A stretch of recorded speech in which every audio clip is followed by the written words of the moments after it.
Hello? Let's see.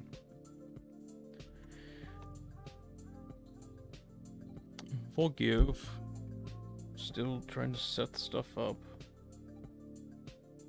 I was like actively trying to get things like kind of set up around the time that probably should be doing things, but oh well. Sip, sip, sip.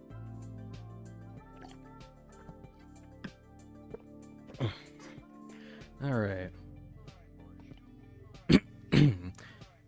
Contacting affiliated parties. If you would like to be contacted in an affiliated party, main way to do that is either through subscribing to the actual channel itself, because apparently that gets notifications out fairly well, which I was kind of worried if that was a problem, but no, it's fine. Alternatively, I throw out at least pings on my Blue Sky, or not really pings exactly, but just like posts that, hey, I'm doing a stream here. I have a horrible habit that I don't say what I'm streaming doing until like the day before, which a little annoying for some people. Except me. Well, hold on, I'll re-chat in a moment. I'm just making sure I get everything.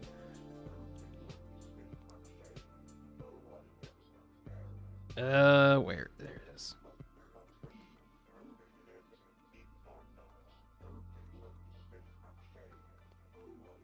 Also, I post, or since this is like a thing where I'm talking or doing stuff about making the VideoTube avatars, I also post that I'm working on the like the avatar that I'm working on, at least on there.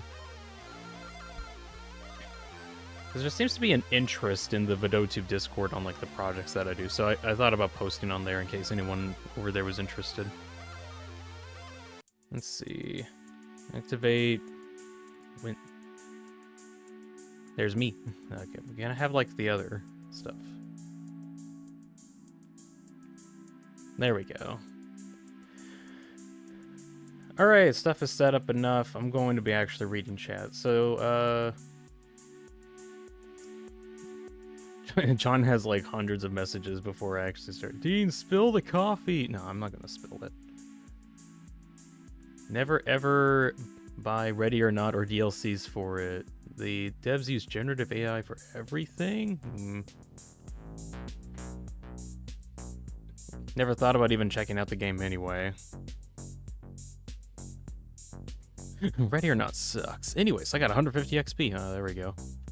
Squig's animations here. No, not Rory, not yes, Rory, not yes. I'm long.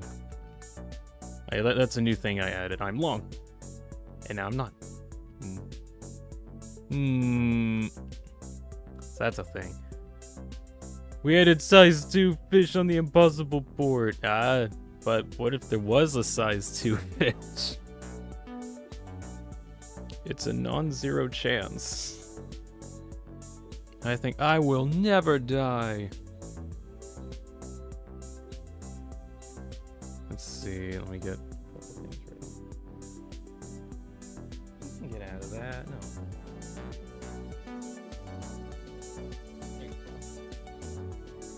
My cat wanted to get out, but the door was just slightly too open, and I'm like, cat, you know what a door is, don't you? You know how doors work, I say to my cat, not knowing if it knows what a door is.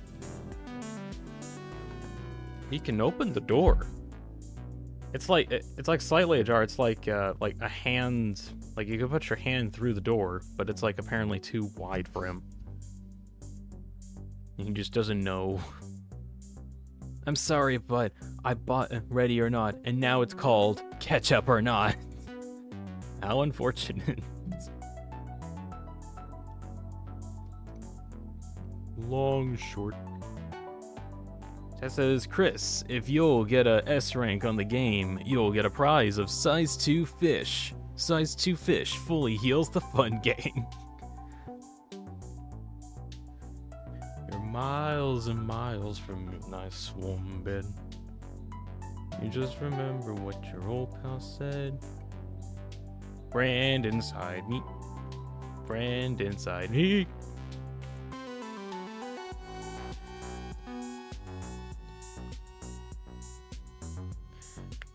Okay.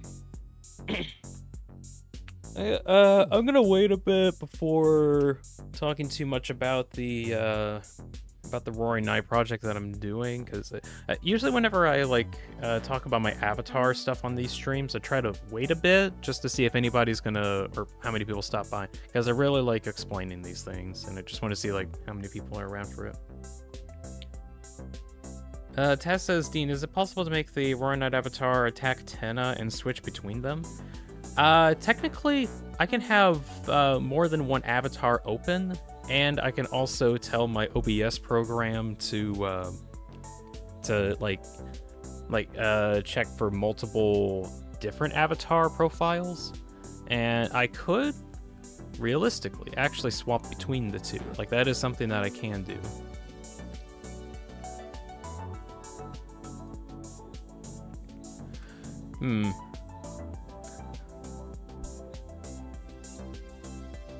Oh, something else I've kind of thought about, at least in here.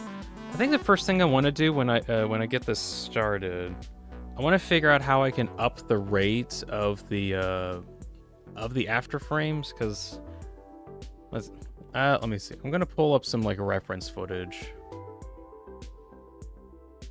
Where do I got that? Let's see, video storage, Undertale Deltarune. No, that's my edited footage. I need to go to my video drive, my 4 terabyte hard drive, or solid state drive that I use to store footage. There it is. Chapter 3, Night Fight. Where is it?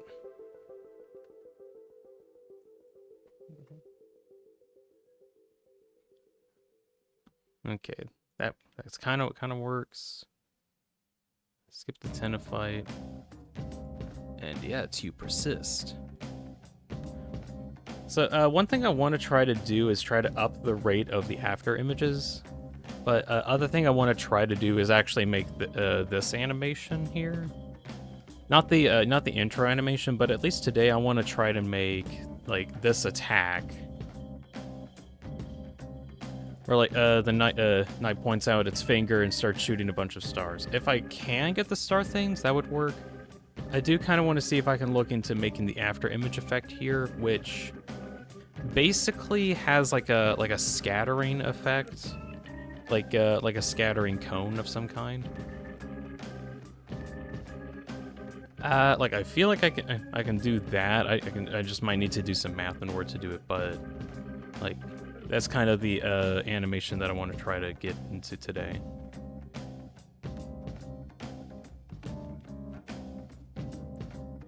Alright, I'm gonna have that as like reference footage to pull up whenever I'm working on that. Tangled's here. Oh my god, can't wait for the Roaring Night stream. I'm still not sure what I'm actually gonna do for a Roaring Night stream, but just kind of... I still just want the Roaring Night in general, so that's kind of why I got him here. But yeah, in response to Tez's question, it is possible for me to swap between the different avatars. Like, actually,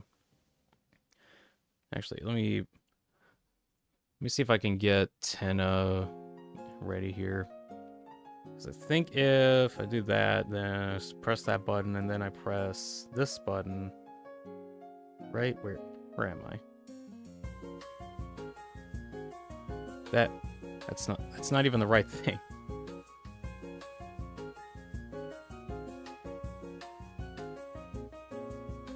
That's still not the right... Oh, there we go. Yeah, there's Tenna. So I can have Tenna here, and possibly, if I really, really wanted to, I can have another layer for the Roaring Night. Let's see, capture specific window, Roaring Night scene. Yes. Actually, let me make sure that's correct. Right? No, that's the model. Wow, thank you. Thank you for being so accurate. That's because I gotta do this, don't I? Full screen it. Yeah, there we go. Press that, and then... Let's see, if I pull up the code over there. There we go, now I have the Roaring Knight going around. And then, because I can have multiple of them, I can actually swap between having different avatars. Or, here's the funny bit, I can have all of them on at the same time. Oh, well that one's not coming up. There we go.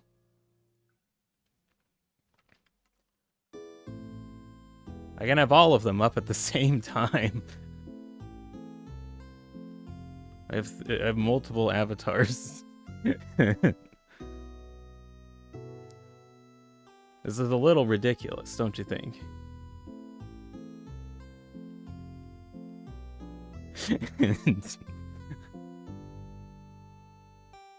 We're reaching avatar overload.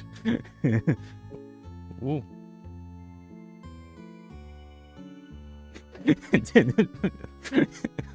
Okay. Back into your spot, and I'll get Rory Knight positioned here if I feel like messing around with them. Looks like he's hacking the stream. The Knight's just attacked me. The Knight hacked the stream.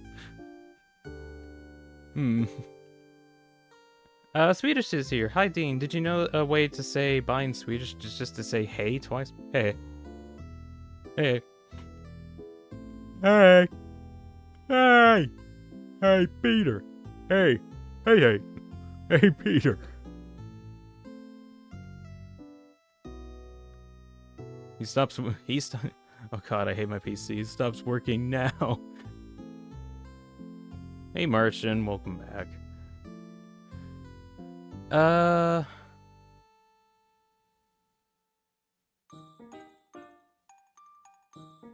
Hey, Peter. Let's see. Let's see. Now we know that Paper Dean, Asriel, Nico, one-shot Avatar team is not Tenna and Rona because we saw all of them in the same room. Well, Taz gonna head out. Nice stream. All right, see you, Taz. You have a good day. Or night, technically, because it's like midnight for you or something. Yeah, you go sleep because you like stayed up till 5 a.m. from yesterday's stream. That's crazy. Right. It's about the time to actually start working on the Roaring Knights. So, just to actually start out, I want to talk about it. I want to talk about the Roaring Knight and how I actually got this to work. I do plan on making a video on the whole thing, kind of showing this off more, but I kind of want to work on the project some more before I make a full video on it. I do have plans to make an updated video on the Tenna avatar, because I've done like a lot of changes to it that I'm very proud of, and I just need to make a video on the updated Tenna avatar just to show it off some more. You wanna know my favorite new feature that I figured that I can do with the Tenna avatar? Oop. Whoop. I can make him slide off and on screen. Whoop. I'm getting a call. Whoop. Whoop. Whoop. I just think that's funny. Oh, hi there.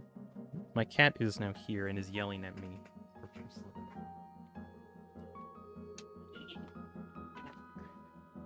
Say something for the stream. No, he's gonna be quiet. Okay. He's gonna be completely quiet. You said murr, and then I was like, oh, hello, and then he was like... And that's just it. Hey.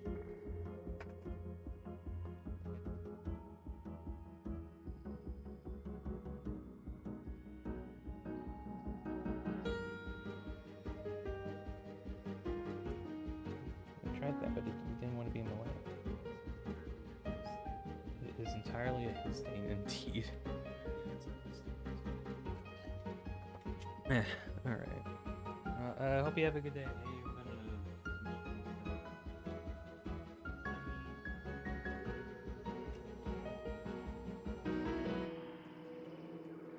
Okay, sorry. I was talking with someone. Spitting facts night. The spitting facts night. From now on, Dean calls the night the screaming night just to make it easy for him to narrate his journey story. All right. Actually talking about the night project here. So there's two different parts to the night avatar. There is the scene itself and the code that that everything works off of. This uses a very specific node called the object input node. That's this one that I'm gonna have my finger point at. This one right here. So this node spawns in by default, and it took me a while to figure out what it was actually able to do. But basically, what the object input does, same with, there's something else called the object output. Do I have that hidden? Oh yeah, there's also the object output here. So what these are able to do, you can add inputs and output node. You can add input and output nodes to the project itself. So, as an example, this input has a number and a Boolean value. I can add on here another slot. I'll just call it test. And what is it able to do? It has a point value or something. That's this cyan color here. So now, if I save that and then go over to the project, you can see that all of the objects that have the Roaring Knights, have the Roaring Knight sprites, have a new input. Of which, if I were to give them some kind of value in the scene itself, it'll send that value to the night project, or each of the night projects themselves, and actually make them work independently. So we go back to here, and I'm just going to get rid of that useless input there. I have two inputs. There's a number value and a delayed Boolean input. Whenever I import it onto here, oh wait, I need to save, and then that updates. There we go. Dean, please help me. I'm going to disappear. I have no ketchup. Okay, bye. Well, just go get ketchup. It's that easy. It's the aura farming night. That's the aura farming night. So how it actually starts the after image effect is if we go to the actual program, we start over here. There are these wave functions. Basically, this wave generator. I'm just gonna make that slightly bigger. It makes this gigantic wave that goes up and down, and it goes from +1 to -1. And I have a multiplier here that multiplies how much it goes up and down. So as an example, if I set it to 50, the night will go up and down even more. If I usually have it set to 13 because that's about like the height that I want. So that's the wave function here. That goes into a construct node, which all that does is basically allows me to modify the position of sprites. And something kind of neat that I've done is I'm not actually modifying the sprite itself. I'm actually modifying this little thing called an origin point.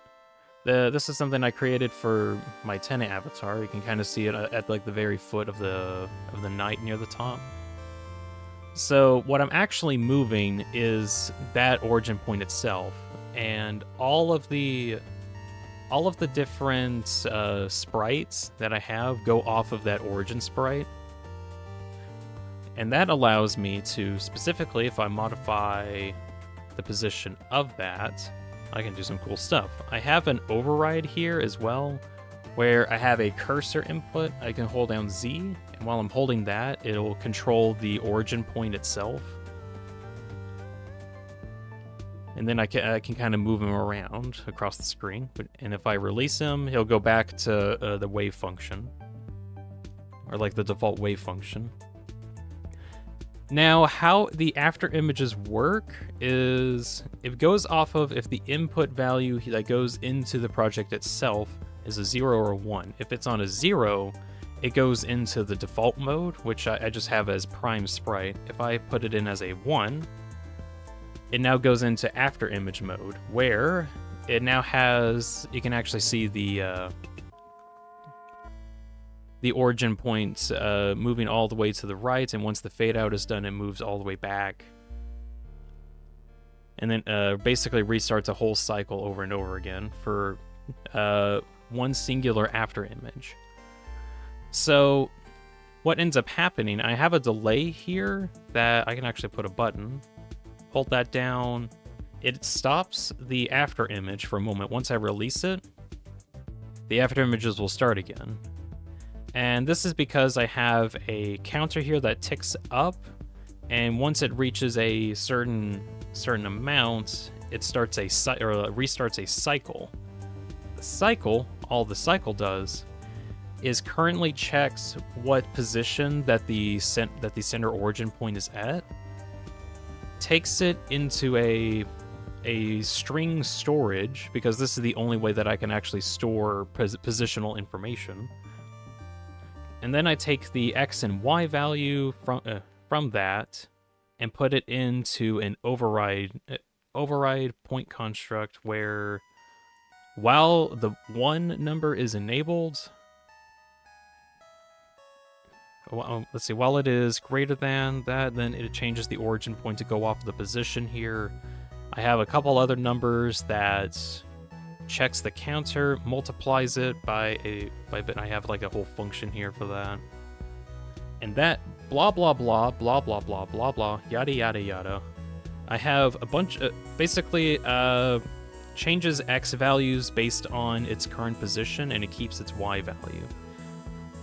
So with that all being said, if I go back to this one, if I have about 8 different extra sprites here that are all technically on top of each other. So if I hold down this one button, it'll trigger all of them and have them all set on a delay. So now their after images are their after image effects are desynced, and you get this whole effect where the after images are coming up. That's pretty much how the program works. Also, I have an extra condition down here where whenever I'm swapping between different sprites, there's a signal state event that basically says, hey, we received an input of this one, change your sprite to so and such. It tries to do that, but if I have it set to 0, it updates the current sprite model immediately. But if I have it set to 1, that actually causes the sprite to only update once the fade out clock is finished. So if, for example, I didn't have that and I just kind of had it operational at all times, save that. Not me. What it ends up looking like is this, but all of the sprites change immediately, and that's not exactly what I want. So that's why I have that restriction there, where while the 1 is enabled, then the sprites can only update at the end of a cycle. So now I have all the projects working independently. They're all doing their own thing. They can do whatever, but if I swap sprites, they'll only swap sprites at the end of their cycle, so that way you can actually have them you can have them on a delay.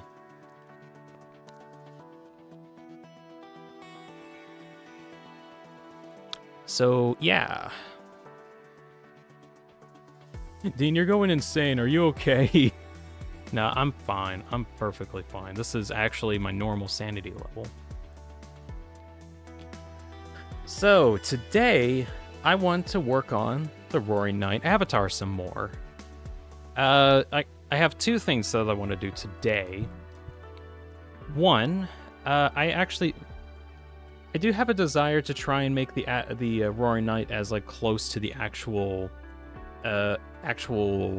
version as possible. So if we get like actual reference footage here, kind of back it up a little bit.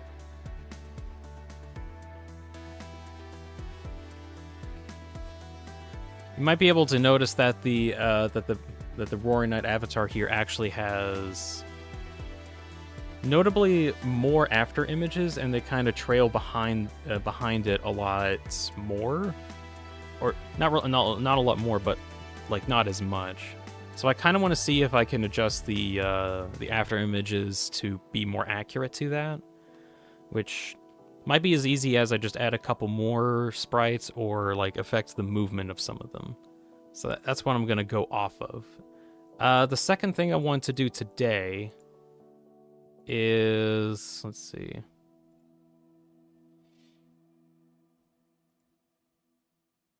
I want to see if I can get a second after image effect. Specifically, the one that I want to do is this one, where all of the after images start scattering after the knight starts attacking, and then they all form back into an even line. That's what I want to do today. So that's gonna be today's project. Deflip the let's see. Annoying Lizard's in chat. Hey, Annoying Lizard. Let's see. If you flip the image, does the after image flip too? Technically, if I had a way for it to flip, like, actually, I think I might be able to do that. Can I? Okay, I'm gonna see if I can. Right? Or, okay, I think I might need to like adjust each sprite, I think, because I don't think I can actually. Okay, I'm gonna see if I can try that out. So if I go off of the origin point and I have a different scale modifier and have that here.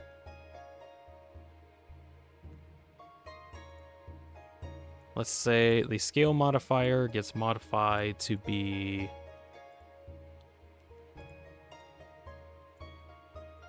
-1 on the X value. Does that flip it? No, it's because it's like microscopic at the moment, because it has what's that?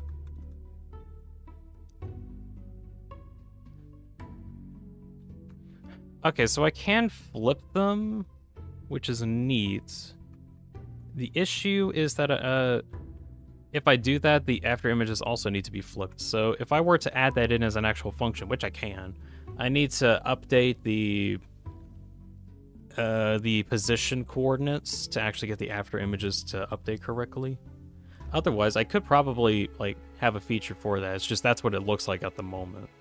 So I need to change the orientation of the after images.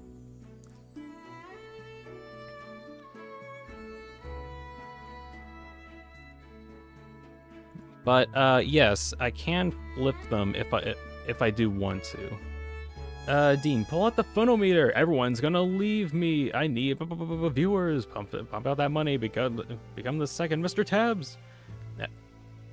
Frankly, there's only so much fun that I can make a programming stream. I want to do these streams because I like working on these, but also hanging out with people and showing off what I'm able to do. So no, I will not get the phonometer out. Also, I don't even have a phonometer.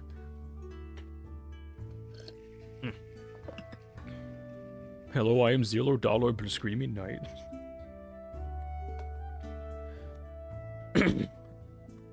Alright. Let's start working on this. So, start off with, I want to figure out how I can get the after images to be kind of more condensed. The easiest thing that I can do for that is check here. So, so already,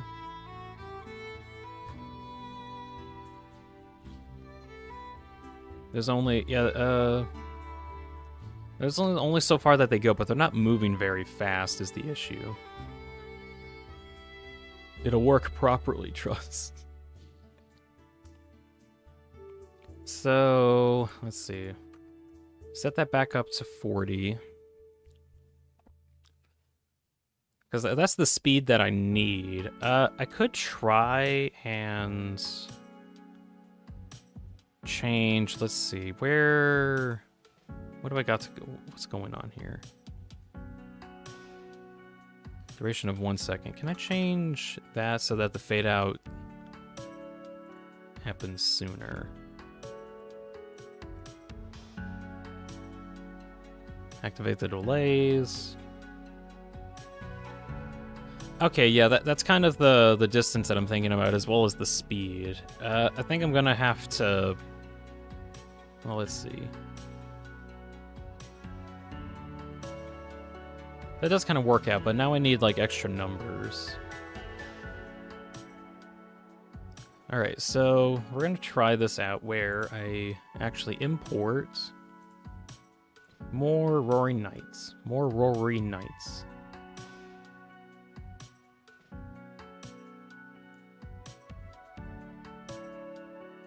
Just gonna have 4 to begin with. We'll call that one RK9, RK10, RK11.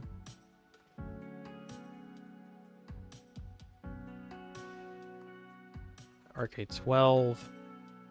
Get them into position.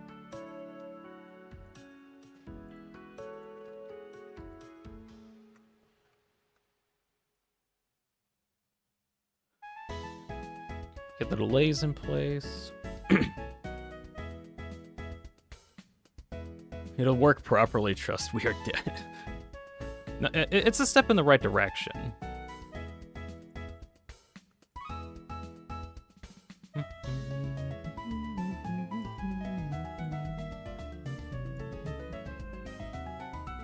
Okay, then I need to connect all of those together.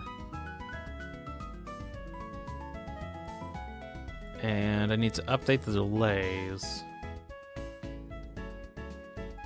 I'm gonna see if I can change the delays for every 10th of a second instead of every 20th of a second. Unfortunately, I don't have a way to, like, manually change the delay, or automatically change the delay, so I'm going through each of these one by one. There isn't an easy way to, like, create delays. Or not really create delays, but modify delays is something that's not easy. I tried to make one. It didn't work. Nope.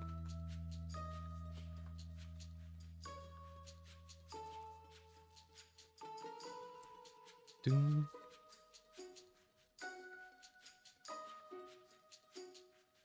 Let's see, 1.1, 1.2, and 1.3.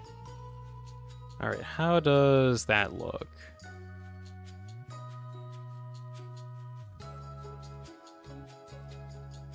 It's kind of got a like a correct look to it, but there's some kind of gap that shows up there. Why is that? Let's see, we can probably figure that if I show up the origin points.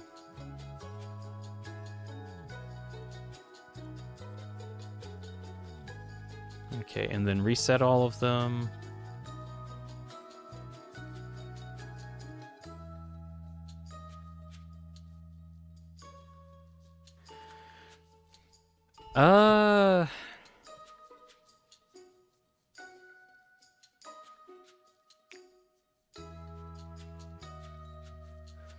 I think it's because that, like, the cycle that's innate in them needs to be faster. Is that what's going on? Okay, so what if I, like, double the speed of the counter here? So instead it does this.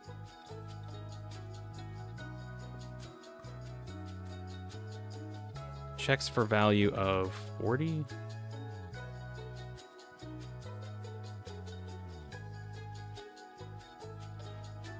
Okay, well, some of this doesn't actually work.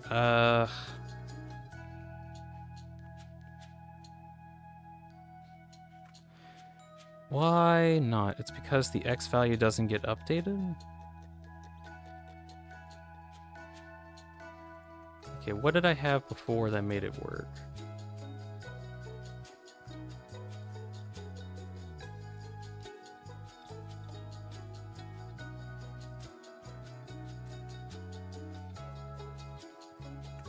This is the kind of stuff that I get myself to. Just gonna go head off for a bit. Alright. You have a good day. See ya.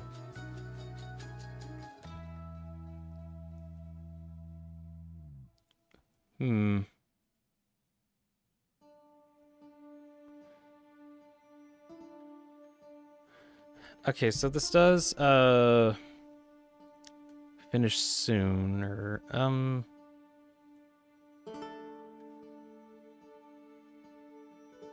Like, that is kind of what I want. Okay, so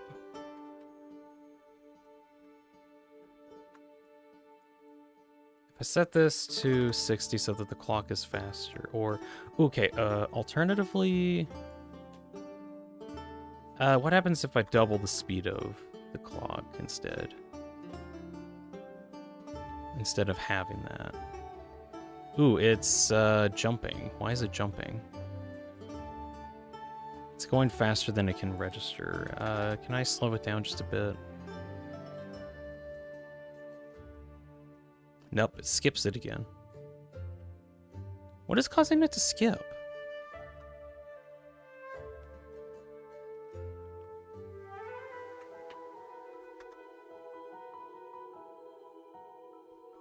Is it because it's going so fast that it can't register that it's at the end, maybe?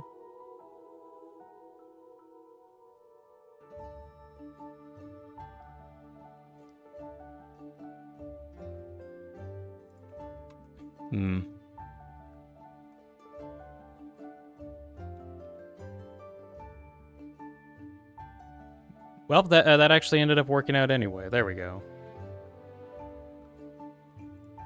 Alright, so if I hide this, and I want to see if I can actually reduce that a little bit. Keep pulling me up when I don't want to pull me up. Go away. Go away, me. Using my mind powers in order to activate. There we go.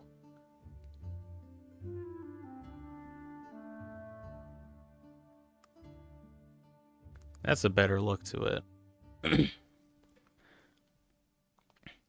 So if I get that... okay. Excuse me. Oh gosh, I think I'm gonna sick again.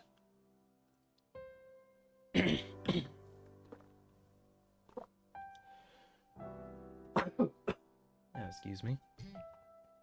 Ooh, hold on, I'll be right back. I'll be right back. I'm gonna get something. I'll be right back.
Alright, I'm back.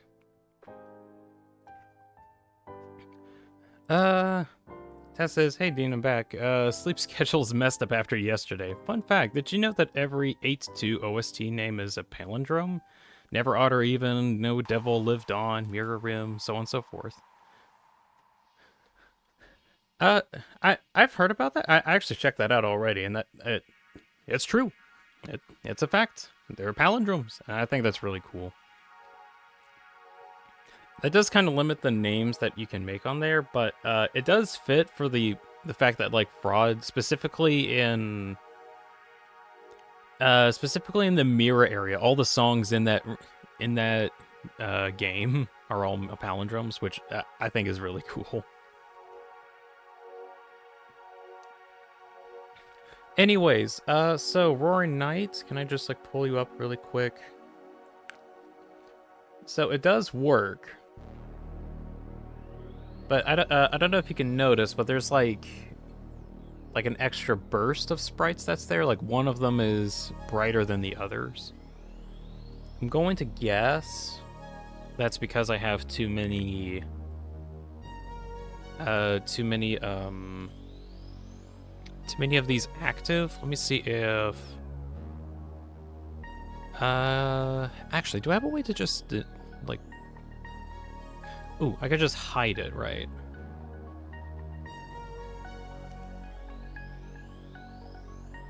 Yeah, I think I could just hide them until that doesn't happen.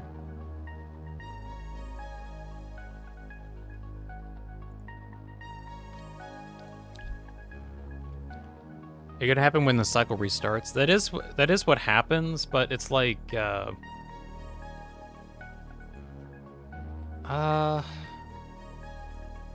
geez, it's really hard to tell because the back. Okay, well, how about this? Okay, background pure black. Does that make it easier? Not really. Okay, scale all of these to 3. No, not 3. 7. No, 7 was what it was.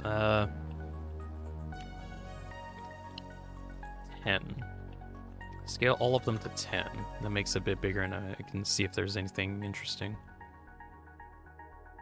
Looks like there's still something there. Oh, I need that one back.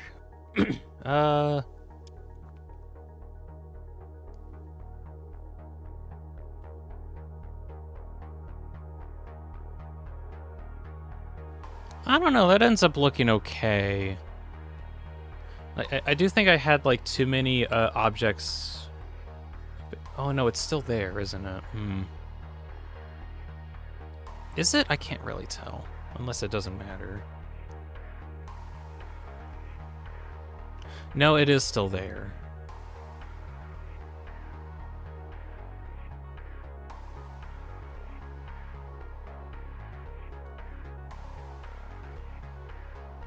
There's like a pulse.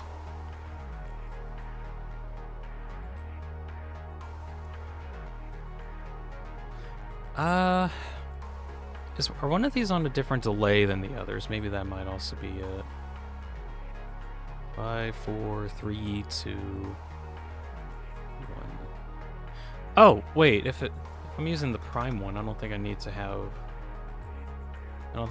the prime on a delay, because I don't need that. No, that's still there. Dean, have you watched anime? Do you have a favorite, or what do you see first? I am a fan of anime. I am interested in watching the 7th season of JoJo's Bizarre Adventures, technically 7th part. Very interested in watching that. I think so far JoJo's is one of my favorite animes, but there's a lot of other ones that I've watched as well, because there's a lot of really good ones. I've watched stuff like, let's see, Dr. Stone, Full Metal Alchemist, some of Attack on Titan, not all of it. Kind of got bored of it at one point. Overlord's another favorite of mine. I would say One Punch Man, but I think the manga for One Punch Man is just significantly better than what the anime turned out to be. Season 1 One Punch Man really good. Every other season, mediocre. But the manga is really good. Let's see, Reincarnated as a Slime. I like that one a lot until they just turned everyone into humans, and then there wasn't a point to watch it. The time I got reincarnated as a Spriter. That was another one. I have watched animes. I'm still like trying to watch some that I've been thinking about catching up on. Like the one with Frieren is one. I've just been watching like a good chunk of anime. As for which anime I saw first, I honestly could not tell you which anime I've seen first.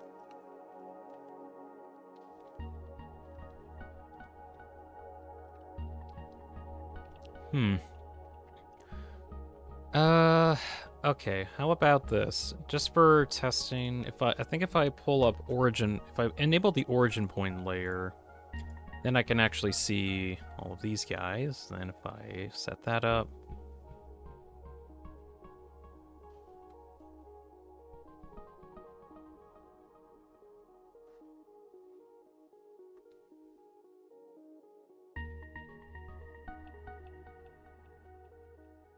you know, I thought that that having the Origin point available would be able to shed some light on why some of these don't work. And I honestly still can't tell.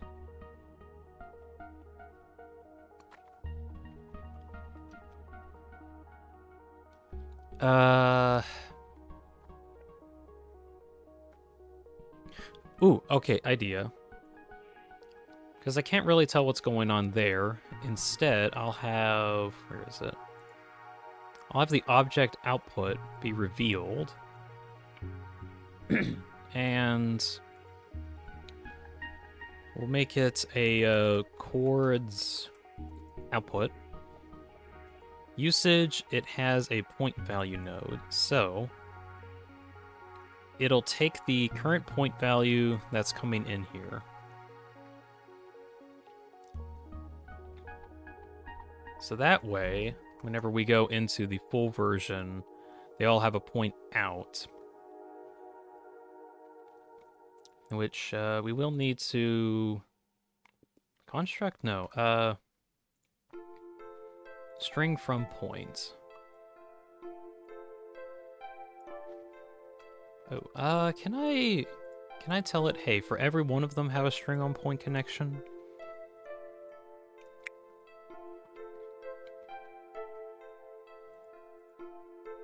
I keep swapping tabs.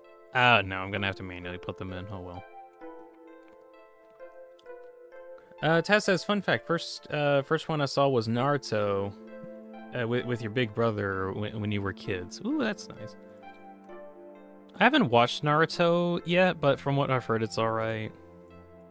Like a big inspiration one. From point, there we go. What else did you say? First one that you saw myself was JoJo's Bizarre Adventure 1 through 5. Can't force myself to watch Stone Ocean though. There's a concerning lack of muscular men. Oh, but it has such a cool ending. I will admit that Stone Ocean has like some issues where it's like the whole thing, or like one of the big things about it is that it is such a diversion from like the typical stuff that people watch JoJo's in the first place. That, and it is really slow. So I can kind of understand like Stone Ocean being slow, being kind of everything. But then, like, right at the very end, at the climax, everything gets, like, super duper fast.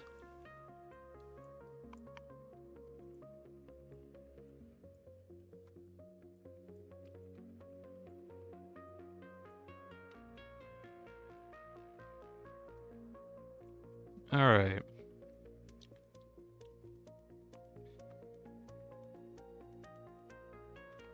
So, if I activate the delay, so they should be all on a delay, right? Yeah.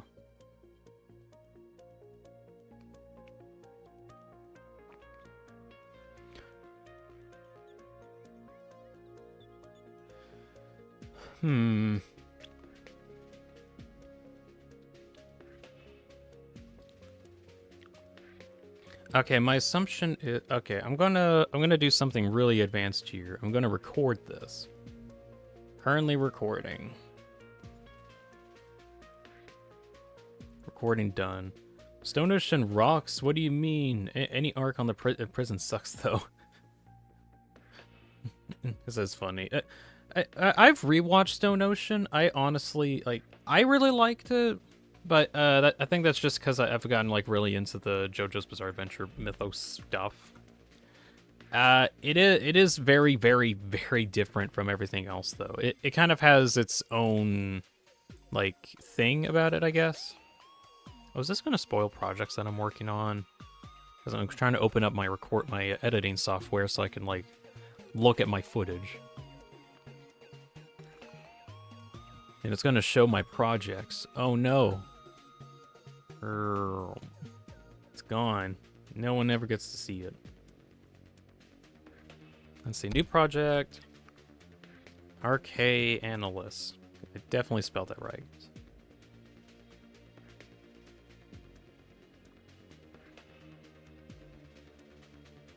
Spelled that wrong, but whatever. Let's see. I would really like to talk about JoJo's, but mostly because I feel like it'd be spoilers talking about it, I'd rather not. But the ending is worth it, though. It leads into part 7 really, not really like really well, but it kind of sets it up. All right, so we're trying to look at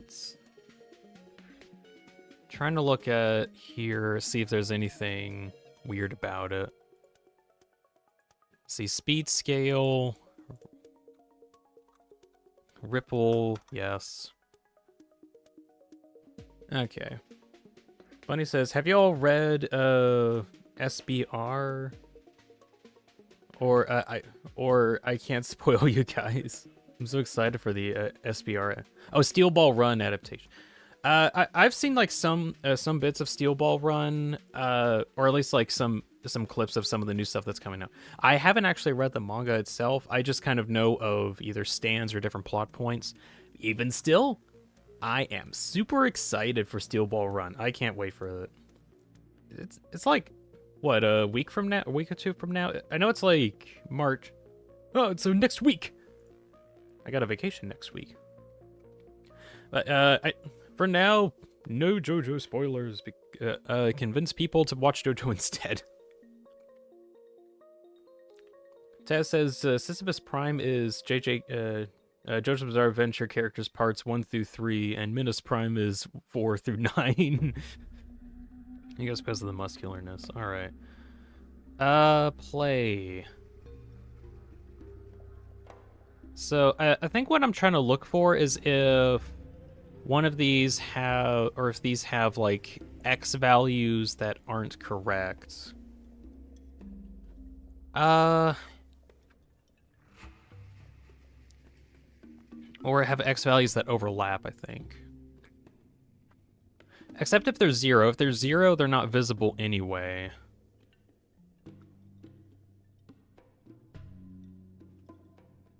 Let's see, 19, no.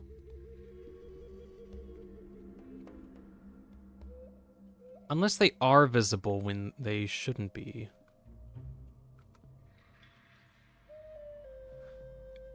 Excuse me.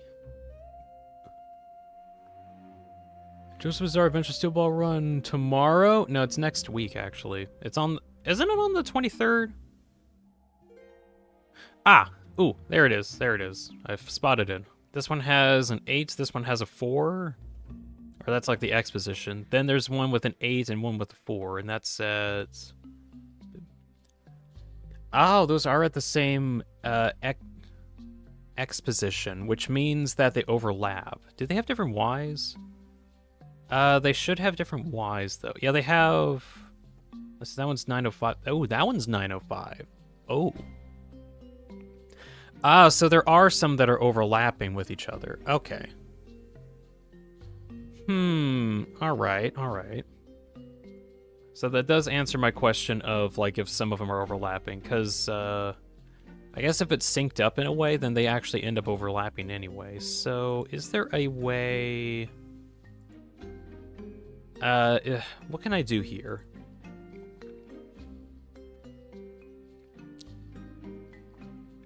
So it checks for the current Y position, but the Y position will probably most likely be updated all the time, unless... Ooh, can I increase the decimal value on here so that it's like every 1,000th, or... What can I do here? Because I think it is based off of a frame rate thing.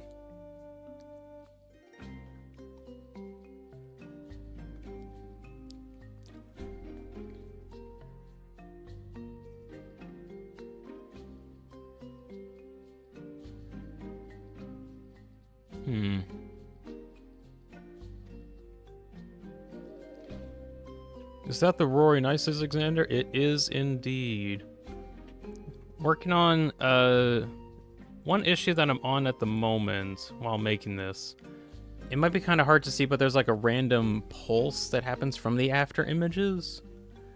And what I found out is that some of these are, or some of the after images are overlapping with each other. So I'm trying to figure out how to tell it to not. And that's kind of where I'm at. Dean Ultra revamping RK Roy Knight even before 1.0. Well, trying to get it to work at least. Well, it is working. I just need it better.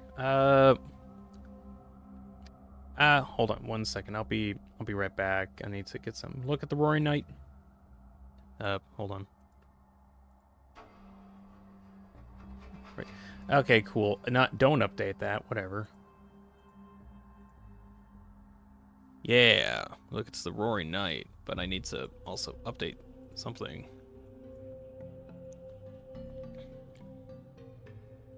There we go. Shoot. Okay, hide the origin point. Go back and then reset all of that, and I will be right back. I'm gonna go check up on something. Look, it's the Roaring Knight. I'll be right back.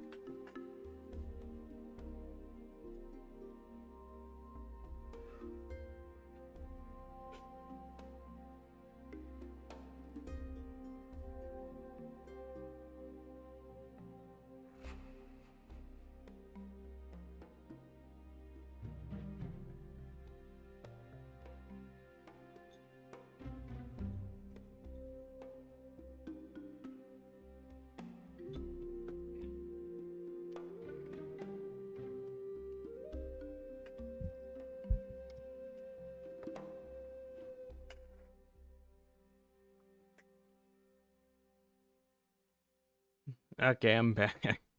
The Roaring Knight banished me for a bit, but I'm back. Tenna died so the Roaring Knight could game. Am I having... Some reason my YouTube is telling me I'm having frame drops, which I'm factually not.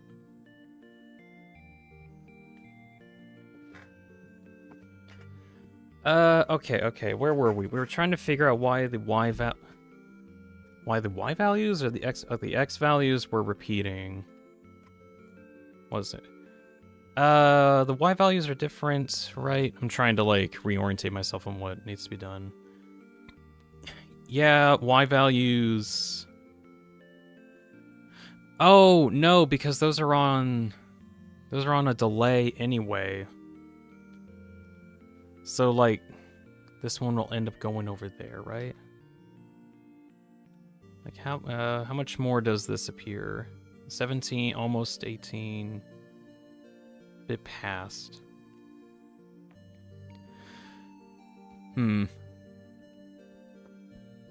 Hey girl, are you the Roaring Knight? Because I would never swoon. And you get swooned immediately.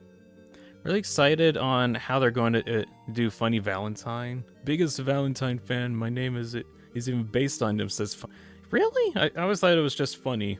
Like just going off of the name funny.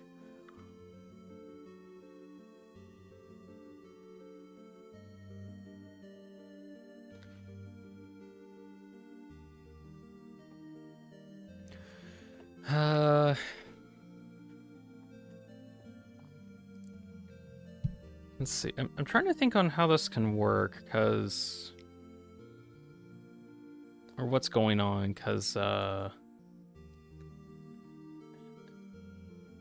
keep focusing on like one big problem where one of them is overlapping and I cannot figure out how to make it stop. Dean's roaring is night. Funny, who do you think is stronger, Gabriel or Roaring Knight? Technically, I believe the Roaring Knight would be strong, because the whole gimmick is that Roaring Knight is just really strong.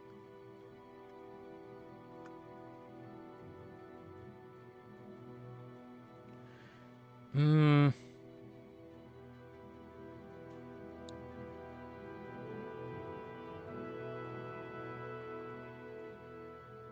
Oh, okay. Is there a way that I can like make the point values higher resolution?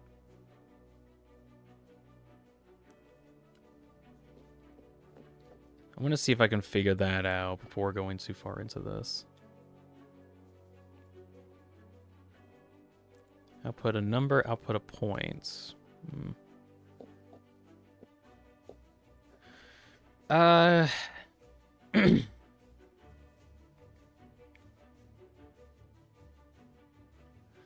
I think... Oh, good grief. Oh, man, what is going on with me today?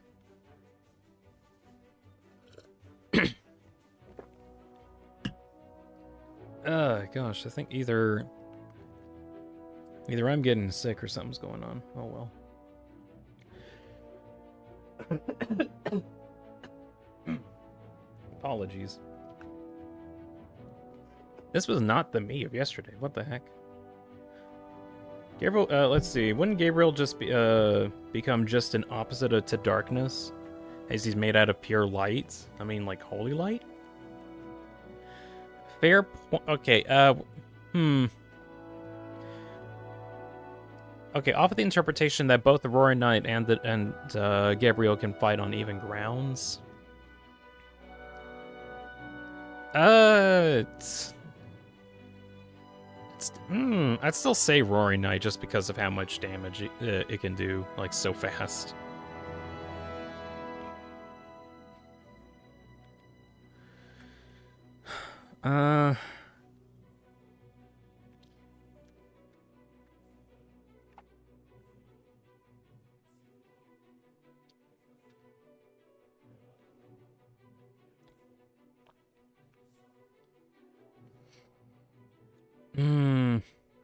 Oh gosh, I just don't know what's to fix this issue.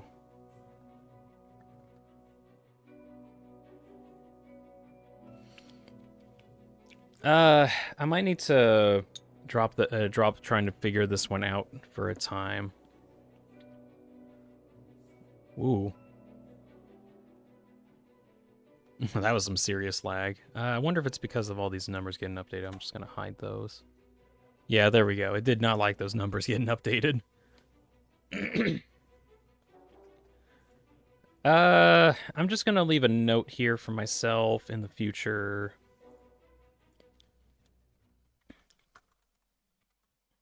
There's an after image overlap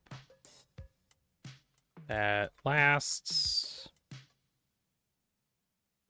for a short time.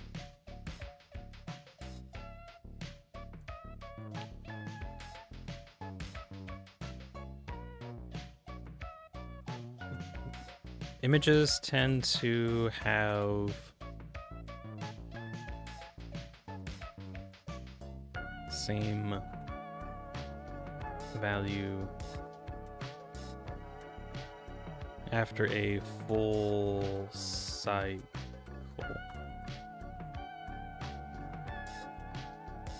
Oh, wait, hold on. Okay, I don't know if this will actually fix it, but I think it's because of this that checks for the max value. I had an issue here where if it's like too high, then it just doesn't actually work.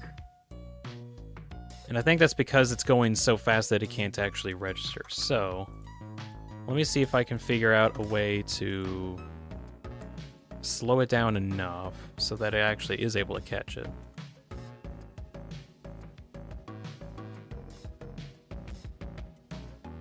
Right? No, it's not going to be. It's not going to be that. It's going to be here.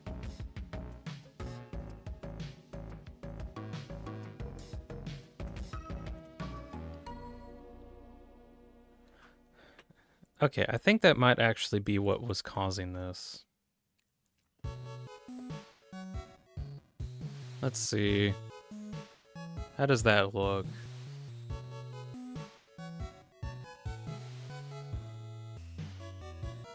Bit of a gap. Let's see if we can make this faster.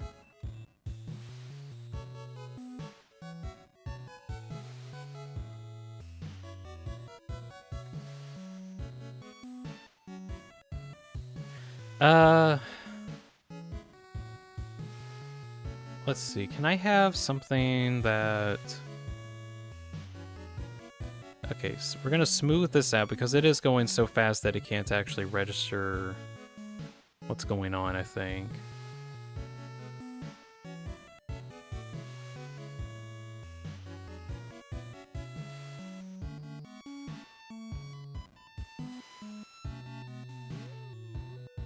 Let's see. Simplify that down.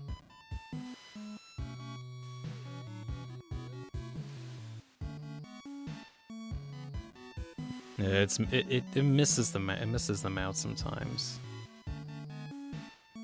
I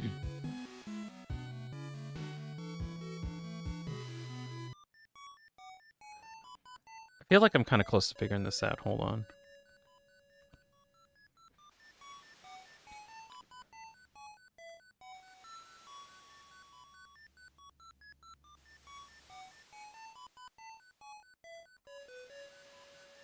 I'm pretty sure this is an issue of it reaching a max value. That's not really max value, but whatever. Okay, change that out to... Where is ease? Math ease. Let me try that out. I'll check out chat in a moment, hold on. And then it goes between 1 and 0. Okay, don't have anything properly going off of the counter itself. No, I need to use smooth for this to work.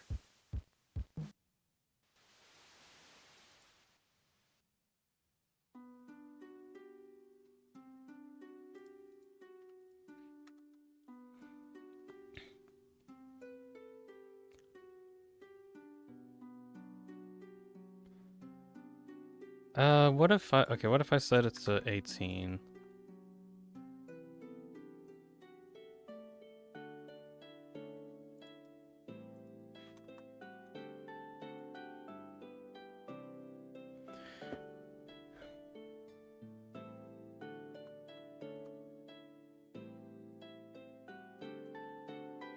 Okay, hold on. Ew, that's even worse. What the hell? Undo all that. Let's see. Set that back to 117. So that's been the most consistent thing. Okay. What's chat been up to? Oh, Alexis is here and says hello. Hey, Alexis. Hey, welcome. Sorry I didn't greet you earlier. I've been occupied trying to figure out if I can figure this thing. V1 heals with parries? Wait, hold on. V1 versus the entire Deltarune-verse, who wins? Technically V1 would win in most situations because he just has like way more tools. Like V1 would probably beat the Roaring Knight even. I think Alexa says, "Can't I have a conference soon? Can't stay for too long. Just wanted to say hi." All right. Sorry if I didn't respond earlier, and if you're already gone, I was just occupied. Chris shooting their pants as V1 no clips outside the light and dark worlds just to get a 0.004 record on Earth first. Now here's the question. I don't think canonically V1 knows how to get out of bounds. It's just players are ridiculous. Let's see. Parries aren't helping V1 against the Roaring Knight, but they will. That says, but will. Speed and agility of the V series is that is mentioned in the Providence terminal. While it can dodge a lot with iframes, Providences are so fast even V1 cannot dodge it. Don't remember all that, but still they're limited. Yeah, the V series have a thing where they're just like really, really fast. That's a general. Oh, oh yeah, that's fine, right? Ooh, what if I set it to this?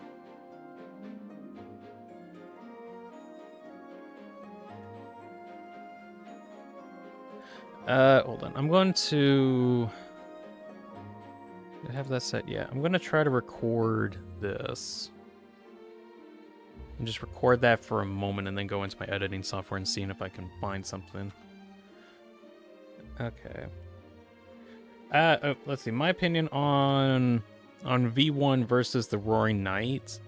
The Roaring Knight does have a thing where there's like the refracting light effect because of the after images, which would make it difficult to follow what the knight is doing, definitely, but not impossible. I mean, V1 can defeat the Providences with difficulty because can't lock onto them as easily.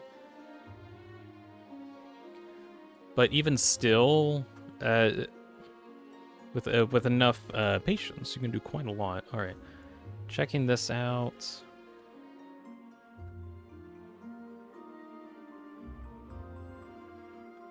Oh, each tick goes up by a certain amount. It goes up by 5 each amount.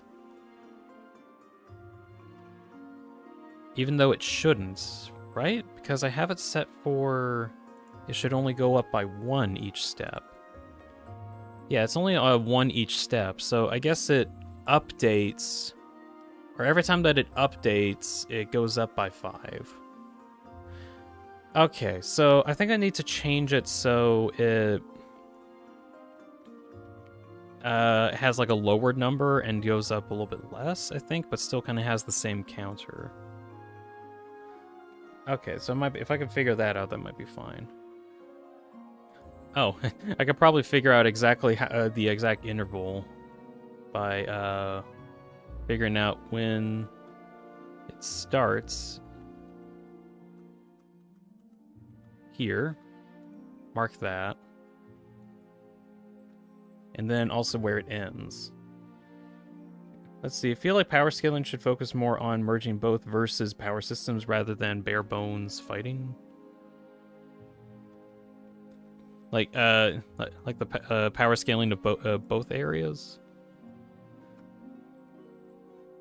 Oh yeah, hold on. I need to check this by doing it this way instead. What is the exact duration?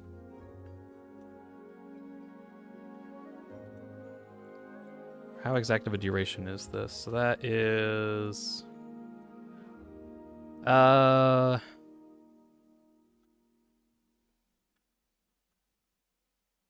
24 frames? 23 frames to be exact. So gosh, let me pull up my math calculator. Hold on, I need to do math. So normally, okay, so the frame rate is at 30 frames a second. And this one is 23 frames for 1 cycle. So do I need to divide this by 23? No, is it 23 divided by 30? Okay, 0.76 seconds, repeating. Okay. What if I try to put in here 0.77 as the duration instead?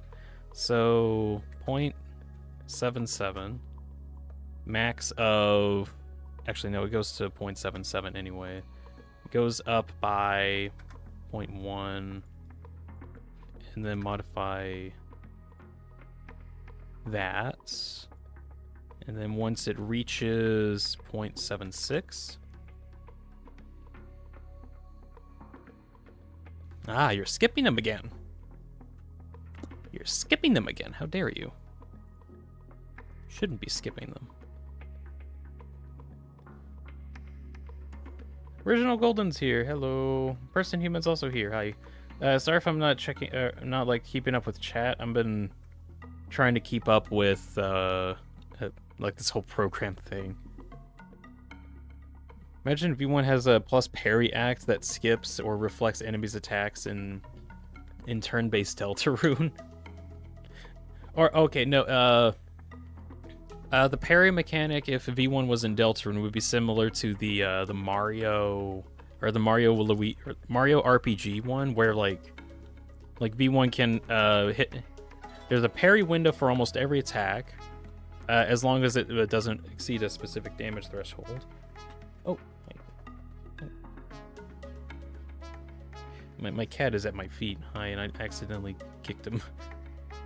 Not very hard, but just kind of like, oh, there's a fur ball on my feet.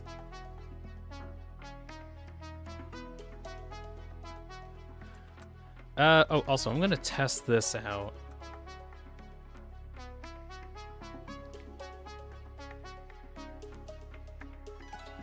No, it still has the problem. But it does look the same, which is good. Like, it still has the pulse problem. And I think that's because it's still like slightly off cycle, and that's because it like keeps skipping numbers. I don't like that it skips numbers. Recording. I'm gonna record it. Done recording.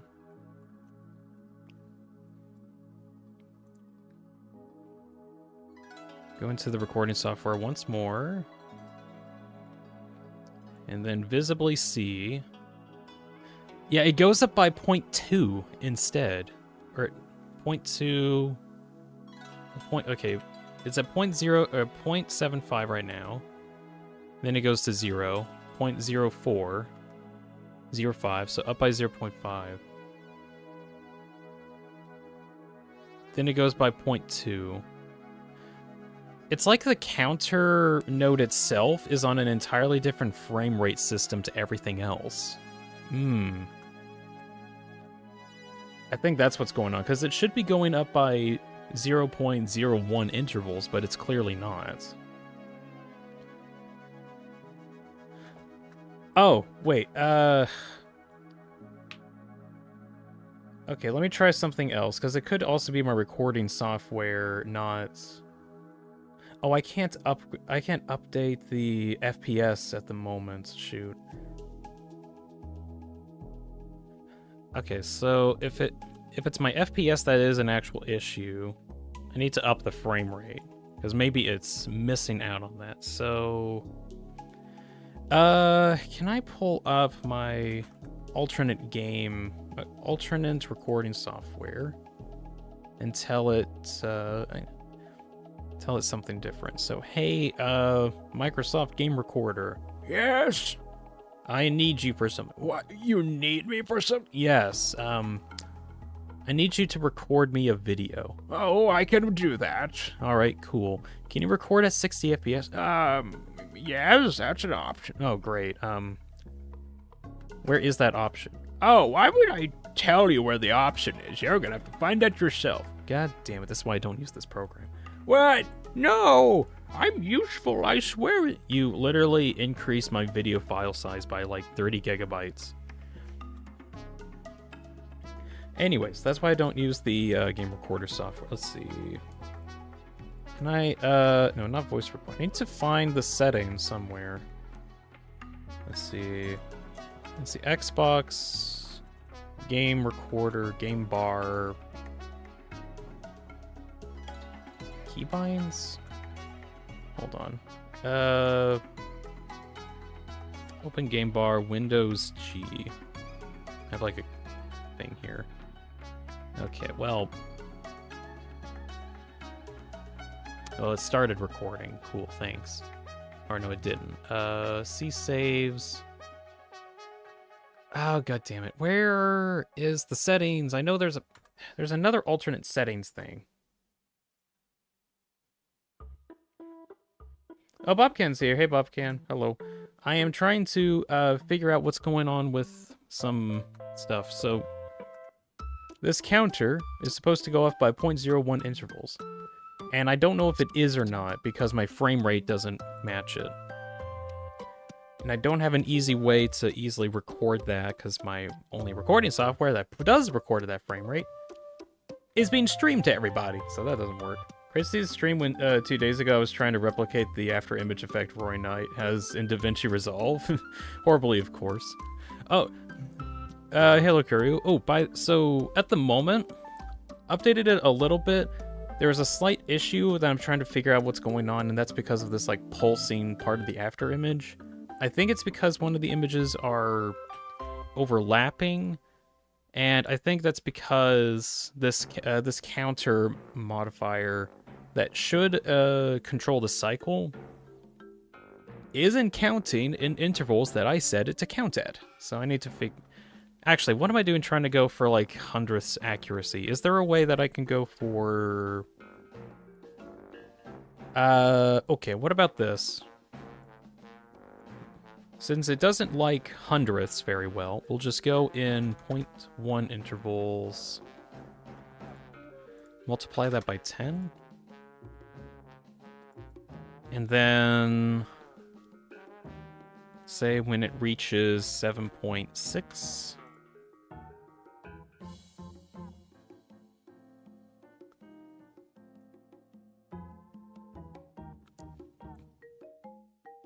Okay, it's not...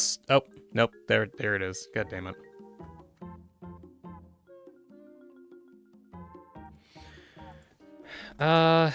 Let's see. Still not accurate.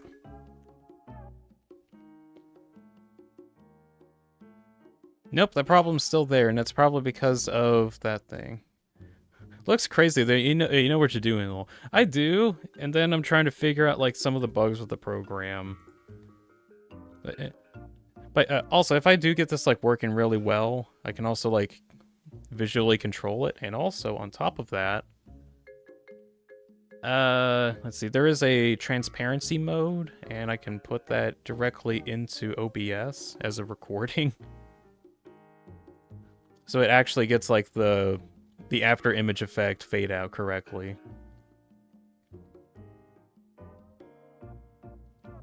Which does, it looks really good. It even updates the sprite? No? Okay, why do you not want to update your sprites? You should be able to. Ah, you just don't want to anymore. Why not? Why do you not want to update yourself anymore? Is there a reason? Did I disconnect something that I didn't mean to? Oh, these just don't want to work anymore. What's going on?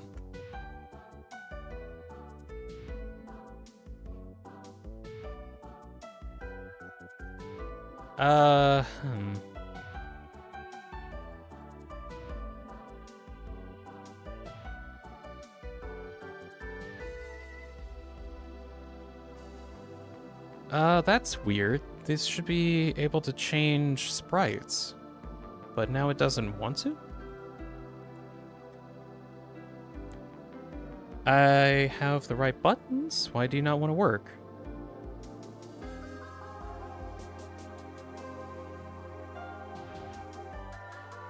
Oh, does it think I'm holding down buttons? No. What? What's wrong? Okay, what if I reboot it? Let's see. Load up model. Okay, there we go. I just had to reboot it. So now...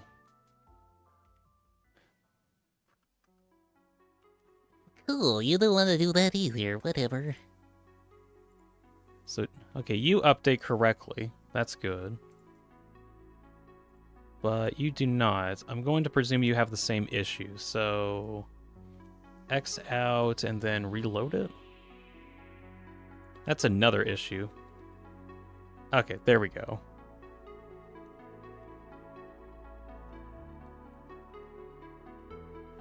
There we go, that actually works now. Cool. Not sure what caused that to happen. I guess it like reached some kind of limit after being ran for so long. That's my guess. Welkin says it was just gonna stop by. See you all later. All right. Thank you for stopping by, Bob. You have a good day. Bye. Let's see. Tess says it's been an hour of Dram figuring out the after images. After imaging so much more image than Dean needed to T rank 8.1 and 8.4 combined. Yeah, probably. Oh my god, there's two of them. Roaring Knight? Well, do you mean like Roaring Knights? I can roar any time of the day, says Funny. Okay, so the problem that I'm trying to figure out is that I need to figure out the exact interval that's working. So I need, Okay, I'm gonna see if I can figure something out. I need to find information on my recording software that's in my computer. Because, let's see. Video record, video playback. No, not playback. Video captures video frame rate. Yes, that. Record at 60 FPS, high video quality. Yes. Okay, there we go. So now, I think if I do Alt Windows Record. Okay, you can't see it, but there is a recording thing that comes up. So I'm looking at that, trying to match that out. Okay, there we go. Now, if I go back to my my editing software, is this it?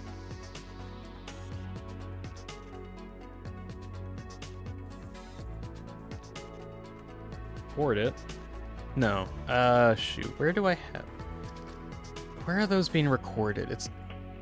Is it captures? It must be captures, right? It is captures. Okay. Alright, so...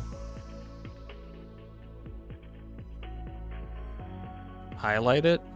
Highlight it me? Okay, there we go. Took a bit to figure that out. Oh, because the cursor's not here. Oh, look at that. It goes up in 0.3 intervals. 0.2, 0.1, 0.5. Oh, that's funny. Oh, wait, no, because I'm... Okay, no, it's because my timeline is currently in 30 frames a second. 1 second. 60 FPS. Format. 30, yes. Okay, now try it in there instead.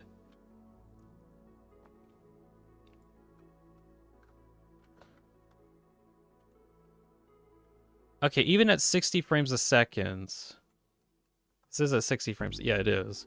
Even at 60 frames a second, the counter is actually desynced. Or it's not like... I'm visibly finding proof here that the counter is not going up in the intervals that I've set for it. 1, 1.5, 1.6, 1.7, 2, 2.2. Okay, well now it's like skipping frames, which means that... No, it's not skipping frames. Okay, it is skipping. This counter is inaccurate. God damn. Oh, great. Now it does work. It does work, but for the stuff that, for the purposes that I need it to be like actually accurate and do what I tell it to do and go in 0.1 second intervals.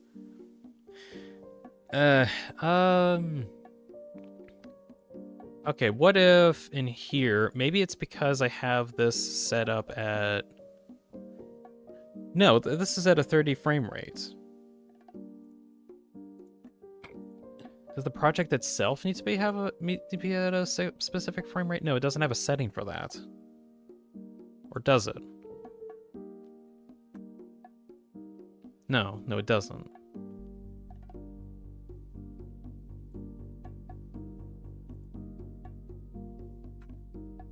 Ew, that looks bad.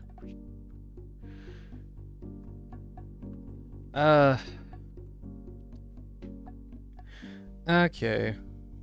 Sarkash is back. Hello. Welcome in. Sorry if I didn't greet you. Same with Kevin. Hello again. Hello, you two. Trying to okay. Dean, Deltron runs at a constant FPS of 30. Actually, okay. Okay, idea. So it was normally run. Ooh. You look disgusting. Let's see. Update that. There we go. Okay, what if... Change that to... Ew, that looks bad, though. That looks so bad. You can see the jumpiness. No, the problem is still there. There's like there's still a burst of after images, so that doesn't fix it. Also doesn't look very good, so I'm just gonna get it back to 60 FPS. Deltron runs on 30 FPS because it doesn't need more, says original. It really doesn't, but for my purposes, we can do stuff.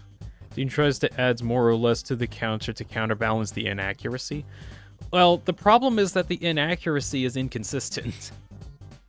Like, I've shown it on here on the recorded footage. This is 60 frames a second, or recording at 60 frames a second. And let's see, I'm gonna, yeah, let's see, click. Is 0.1, 0.1, 0.2 on the next frame, 0.3 on the next frame, 0.2 on the next frame, 0 on the next frame, 0.1 on the next frame, 0.2, 0.1, 0.1, 0.1, 0, 0.5, 0.1, 0.1, 0.3. The inconsistent going up is also inconsistent. Huh, alright. Why is the counter not counting? That's what I'm wondering. I will mention that the program is in early access, so there are features that are like incomplete here and there. That being said, everything is inconsistent. No wonder it melts CPU. Terraria is 60 FPS, no wonder it melts CPUs.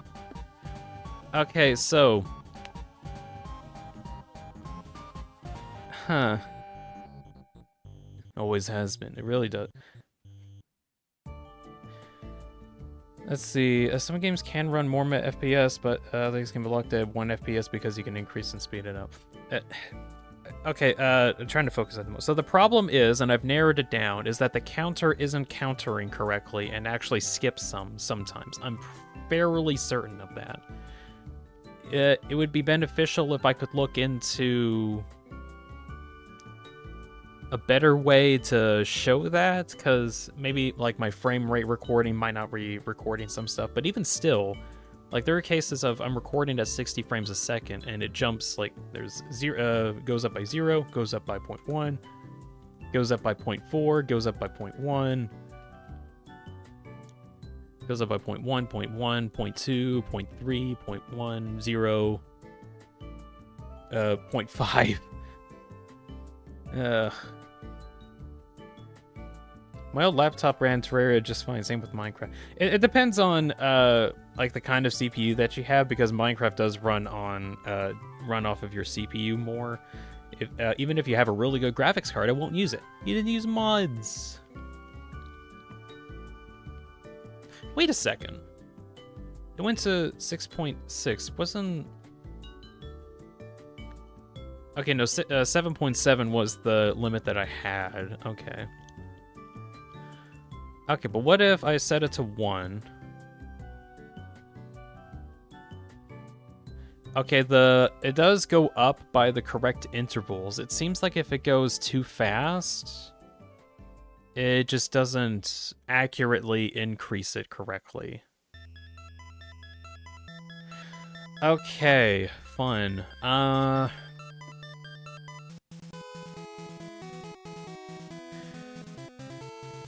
Alright, well in this case, I'm gonna have to go off of something else other than the counter itself. I can... let's see. What can I do? I can have it based on something else, actually. I'm pretty sure. If I have, let's say... can I like do this and it'd be more accurate? That would be funny.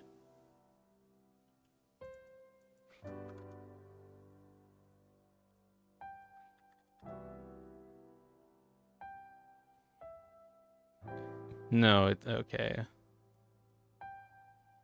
Yeah, because it actually does genuinely skip some frames.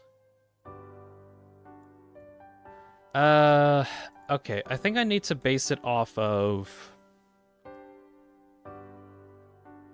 what? Like, a fill? Okay, wait. I might actually see if I can report this at some point, because I'll be like, hey guys, there's like an inaccuracy with the counter whenever it goes to like a specific speed. So, I'll probably look into that and see if I can report that as a bug and like show video footage of it not working. But for now, I'm gonna see if I can figure out an alternative. I think if I have a Boolean delay, let me try something out. So, what happens if I put that in here and then on empty? No, what does it do? It tries to check for a true or false statement in order to grow itself.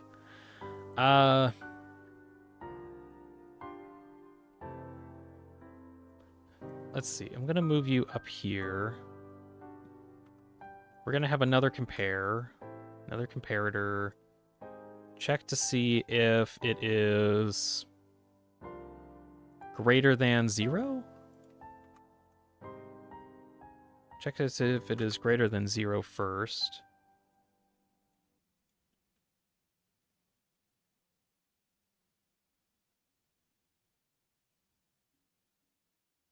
Oh, that's funny. It still like stutters.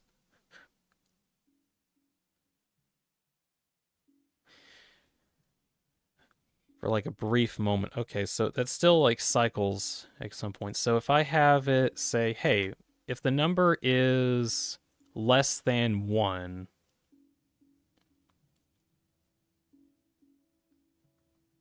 bro, it doesn't even do that.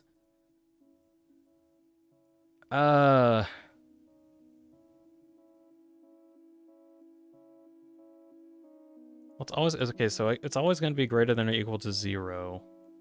Greater than 0.0. Wait, greater than 0.1.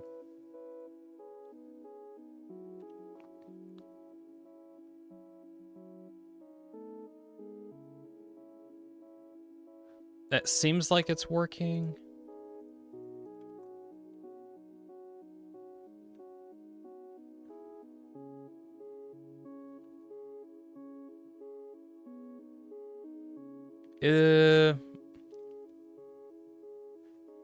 It's still there. What? I'm not crazy, am I? Is the after image effect still there, or the after image pulse still there? It still is. God damn it.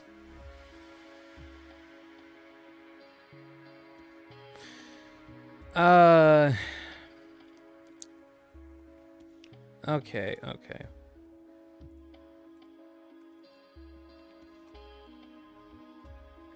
I might actually have to come back to this at some point because either I found an actual issue with the counter, which is neat, but it's not quite right. Oh, just some stuffs in chat. Dean, the counter glitch could be due to your computer and limitations with how fast it can process rather than Vidotube.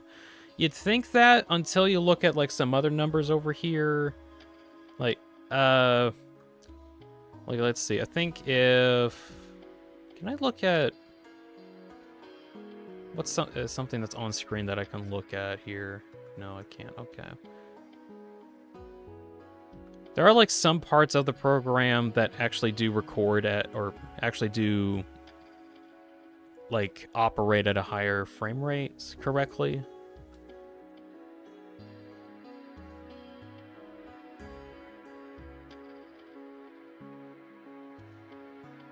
Like, there's this one that can be at least like more accurate, like it could go into the thousandths of accuracy. But the problem with the counter is that it kind of only goes into only the tens or the hundreds, okay, but it just skips some. Numbers. Record. Numbers. Record.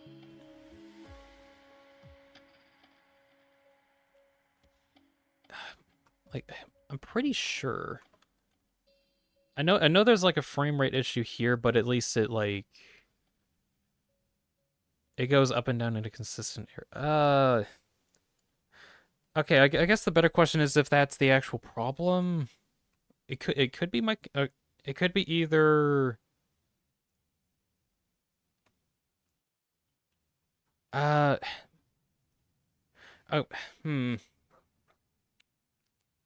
I probably need to check on like how like some of these wave functions multiply. Ooh, actually, can I like look at that?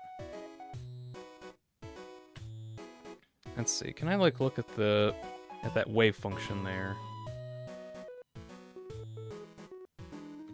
Yeah, thank you. Do do do do do do do.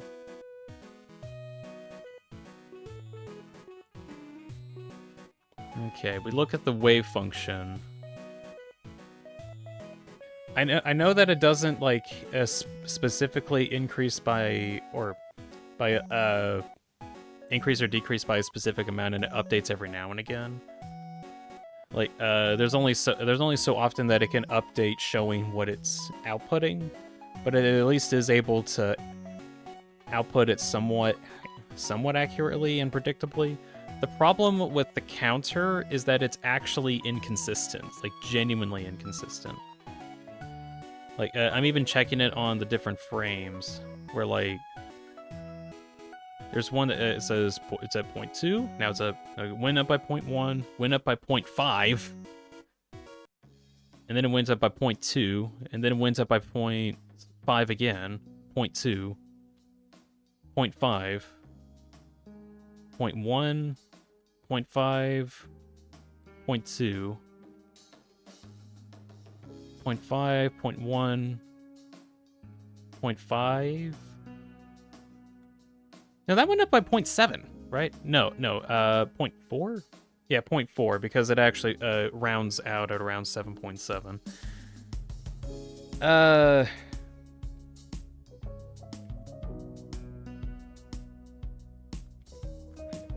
So on Justum's comment that like the glitch could be like a computer related thing.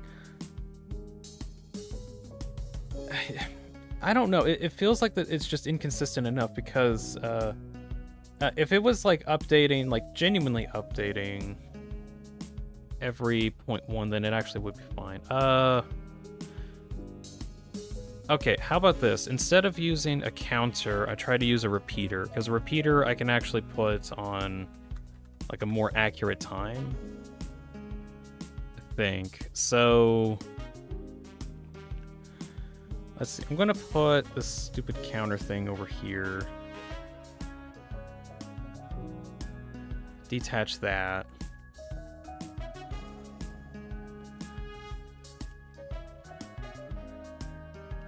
Oh, that's funny. This thing's just gone now. Why is it gone?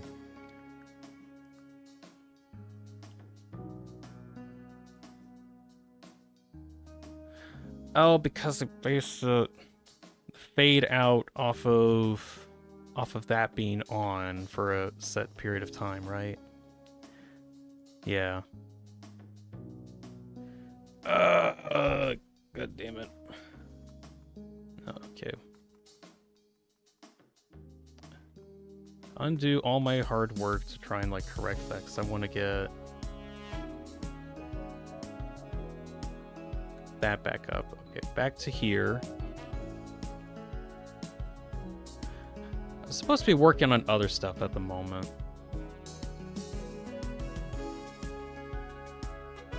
Alright, that's kind of how correct I want that to be.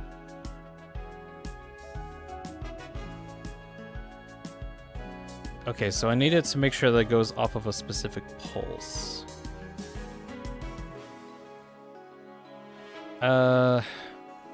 Okay, so instead of that, we go off a repeater. Branch on Boolean here.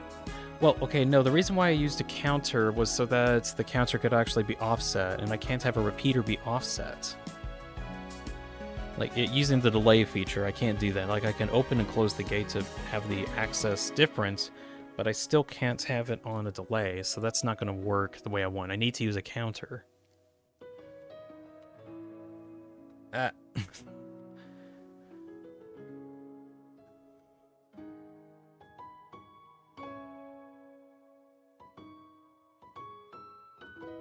Repeater, I hardly know her. He has RAM!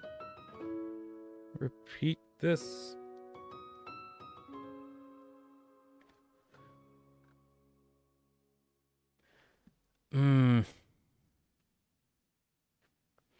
Okay, I'm just gonna leave it as this for now, because I do need to try to work on different parts of the project. The inconsistency is just gonna have to bug me for now.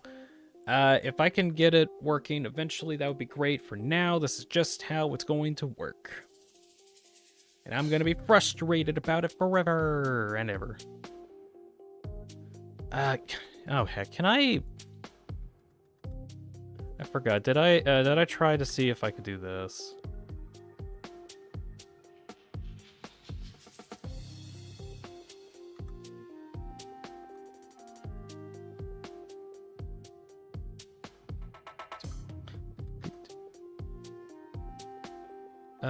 Let's see.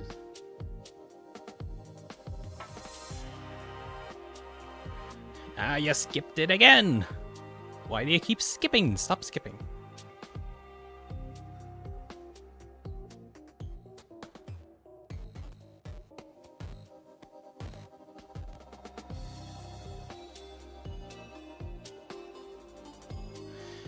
I'm just gonna have to leave it like this. I've been at this for like 2 hours trying to like get this one inconsistency out of the way. I'm gonna move on for now. Yeah, it's still there technically. I'm just gonna have to give up and move on to something else for a bit, because that pulse is going to annoy me, and some point later today, I'll see if I can like ask around on the Discord or the VideoTube Discord about stuff that's going on.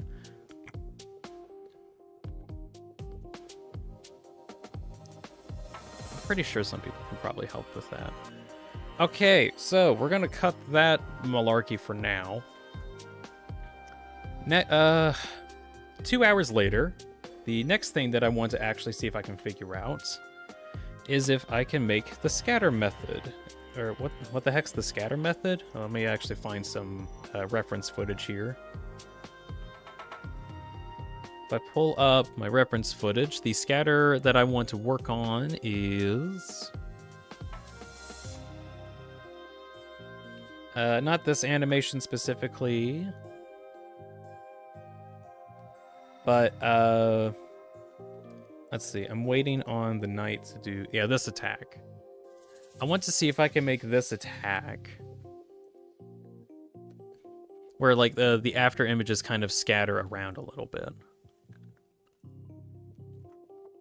So looking at it, we can kind of look at the after images and see what we can do here. Where they seem to alternate from going either diagonally up or diagonally down, one after the other. It seemed like a set angle. I could do something cooler where I have like an entirely like independent angle, but I think it would be kind of cool if it was like a set like degree. So it needs to alternate between going up or down in a direction. So we're gonna set it to after image mode 2, which is technically greater than that, but we needs to see if I can make it equal to 1. That is the check here. Next check is if we can make it equal to... if we can make it equal to 2 instead, then we can work on that.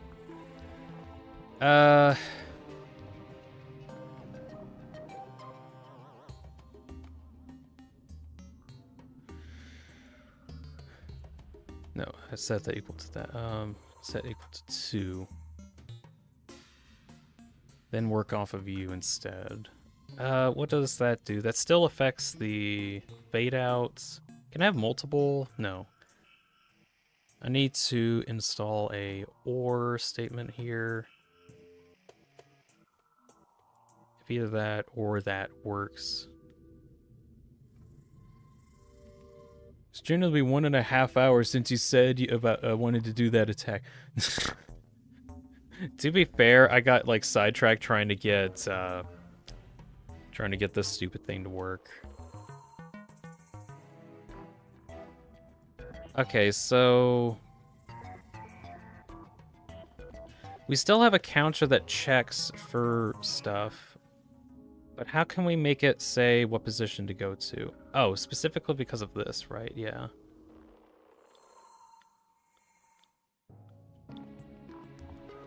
I'll probably need to work on. It's like it goes up, down, up, down at like 45 to 40 degree angle intervals. I'm gonna go off of 45 degree intervals, but yeah, it does alternate between going up and down. Let's see.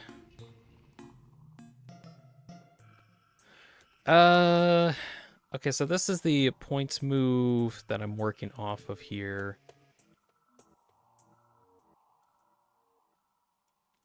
So I need to have a new branch here that if number 2 is true, it goes off of a different method of using that. Okay, I'll just hide that. Quotes here says howdy quote. You missed the fun part where I was trying to figure out how to stop the Roaring Knight from having a slight pulse of after images. You can barely make it out. And then that led me down a rabbit hole of figuring out that counters aren't accurate. Of which I'm probably going to ask on the VideoTube Discord about that and be like, hey, is this like a problem? And then they'll be like, oh, god damn it, I can't believe someone would even go through with trying to get that thing to work. You're a madman. And then I'll be like, yes, I am. Thank you for the compliment. Preparing the Roaring Knight in Chapter 5. Yeah, guys, Toby hired me to work on the animation for the Roaring Knight, so now I'm working on that.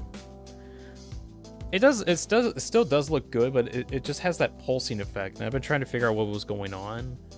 I've kind of narrowed it down to this counter not being accurate, because I need it to be like a specific number, but it doesn't want to be that specific number. If I did this, does that just like magically make it more accurate? That would be funny.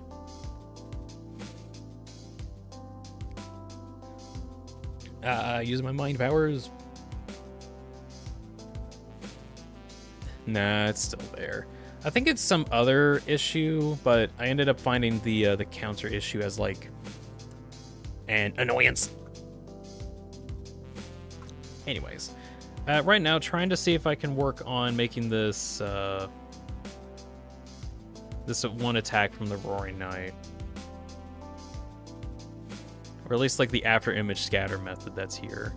That's what I want to do at the moment.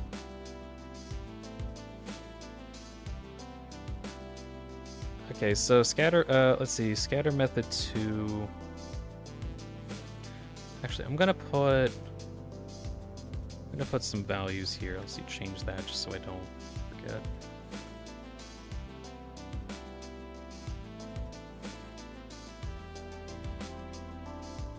So method 2 is here. Let's see.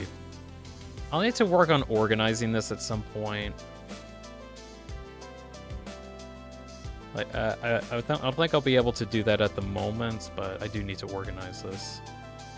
So, let's see. This is the current Y method, right? Yeah.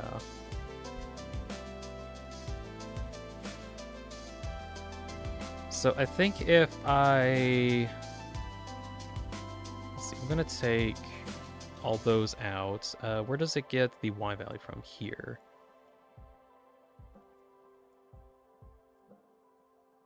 And let's see. Okay, no, it already has that.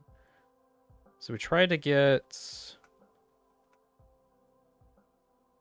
this information here. So it still goes off of the X. That's okay. Order mentioned. My brother and Gabriel, I don't think GT 730 can handle Metal Gear Solid and Ultra Kill.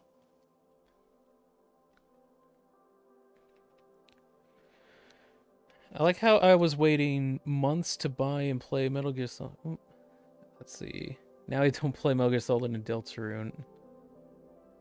But Ultra Kill on a whim for the funnies, knowing nothing about the game and don't play anything else. Ultra Kill is really fun though. Like, it just genuinely is. Okay, so the Y value is what we want to adjust. It goes off of this one as like the current Y value.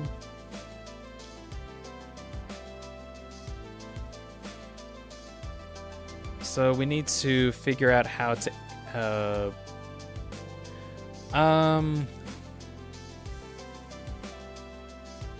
ooh, actually on that,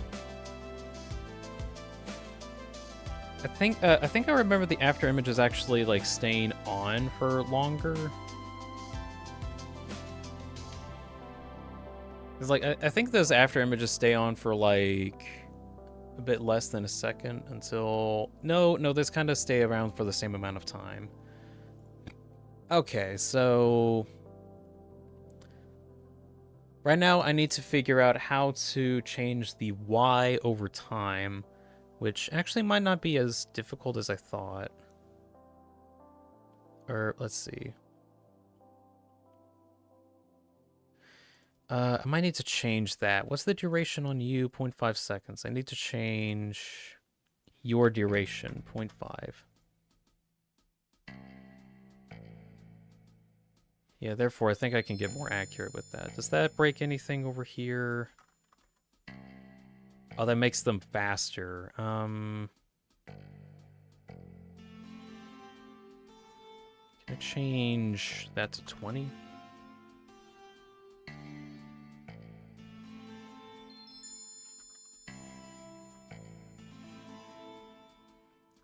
Let's see. Does that... I'm just checking if, like, changing some of these variables breaks anything. I don't think it does, but just checking. Okay, it doesn't break anything more. Great. So that's fine. Papyrus will return to Deltarune Chapter 5. I'm pretty certain on that. Yesterday we actually worked on a big old bingo card that you can check out on a recent post of results from that. Alright, so we're setting the input to 2. Oh yeah, I need to make sure that the X value is changed back, so that's fine. But now I need to change the Y value. So the Y value will have an expression. Also, this is a cool node. This is the expression node. You can put in like a whole math equation in there.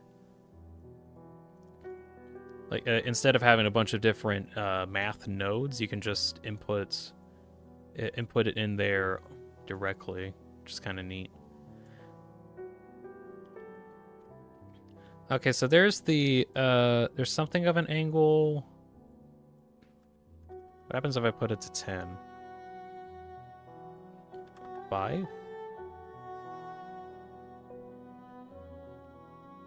That kind of works. So if I hold down Z, then that kind of works at least. By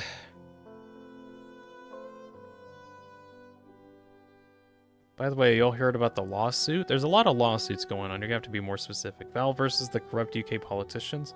When is that not going on?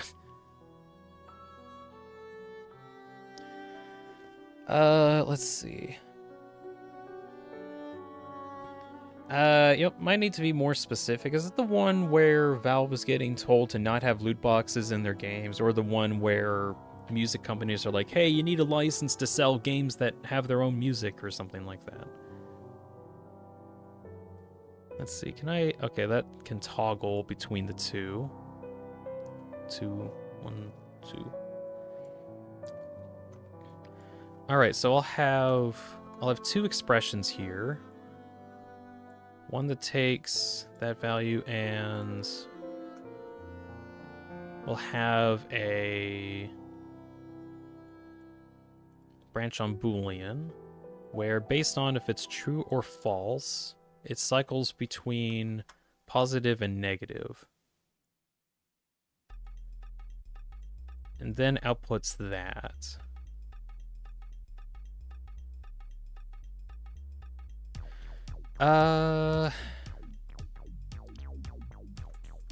Yes, but their y value at the start also changes, right? So if I go into here, set them all up, and then set value to 2.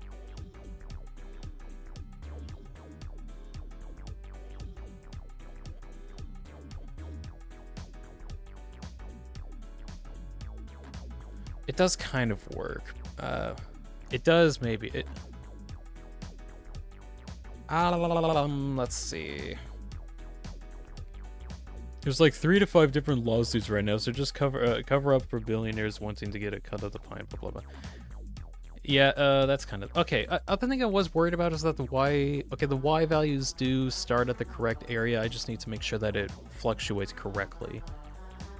So instead of going off of this Boolean being true, I need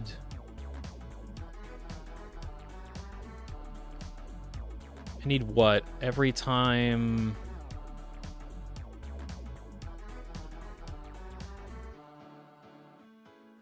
No, this is still like the fastest way to do it.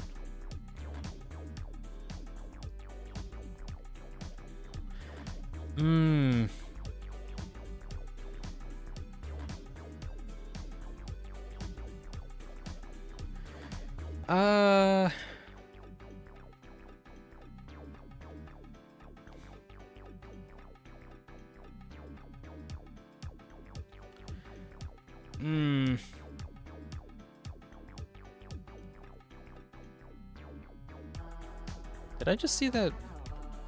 Did 2 downs after one another? Up, up. It's doing up, up. Why is it doing up, up?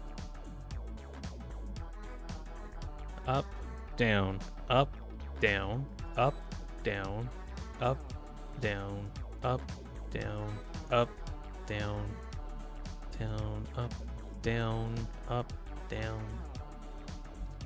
You did 2 ups. Did it just do 2 downs?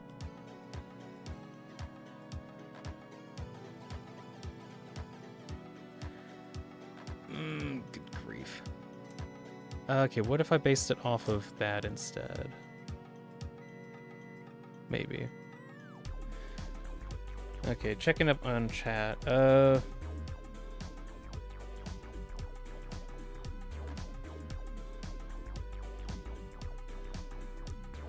And I had Providence achievement and Ready or Not, and I got a neuron activation, says Taz. Let's see. The Roaring Knight is in chat. Death Knight is okay.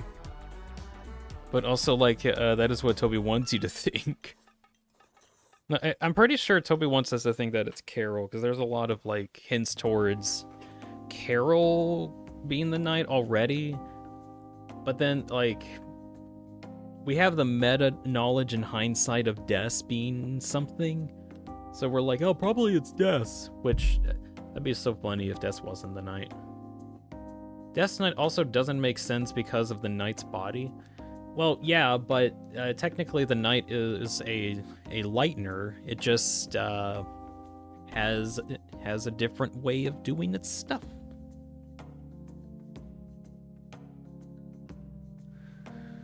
Or let's say like the lightener that is the Roaring Knight turns into the Roaring Knight and then changes appearance based on being in the Dark World, which is already a precedent that's been set because our main characters can change their forms when going from Light to Dark World. The classmates can also do that. So who's to say that the Roaring Knight just has like an entirely different appearance? Yeah. Okay, let's see. I need a new check over here where I'm gonna have two Boolean delayers, one that goes for 1 second and one that doesn't. Let's see, where does that go? It goes to you. It goes for 1 second. Let's see, Booleans here, or let's see, Boolean definition, blah, blah, blah. Let's see, if this output is true, then output that instead. Or output you as true. Otherwise, do that if this output is such.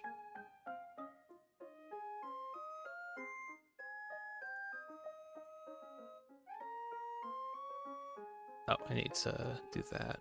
And then... Right? No. Why do you not want to work? Why do you not want to work? You worked not too long ago. Oh, because that needs to be on the true setting. There we go.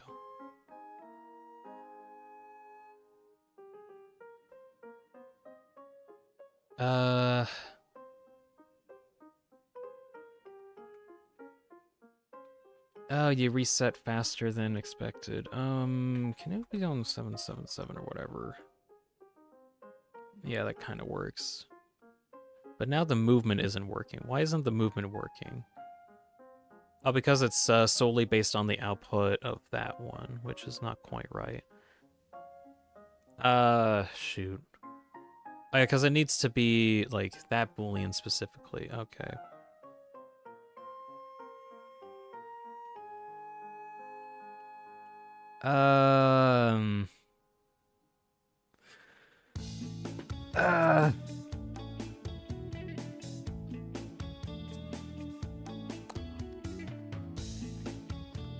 Go back.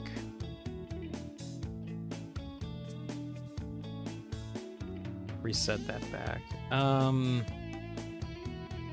Okay, instead, trying to figure out better ways to do this.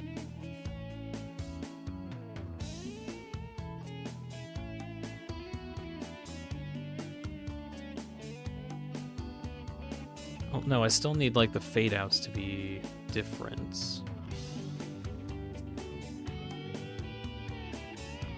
Oh, Ryan's back. Hey, hey, Ryan. Trying to yell at people. Ain't said that with clarity? What? Did I miss something? Most of the game isn't out yet. Sorry if I'm not reading chat. I'm like also trying to get this program to work. You don't know the circumstances surrounding the night. Nobody does. You literally don't know. Oh, just Ultron fan moment. Yeah. Trying to tell you all that, that things are in fact just... What? Trying to yell at people, let's see.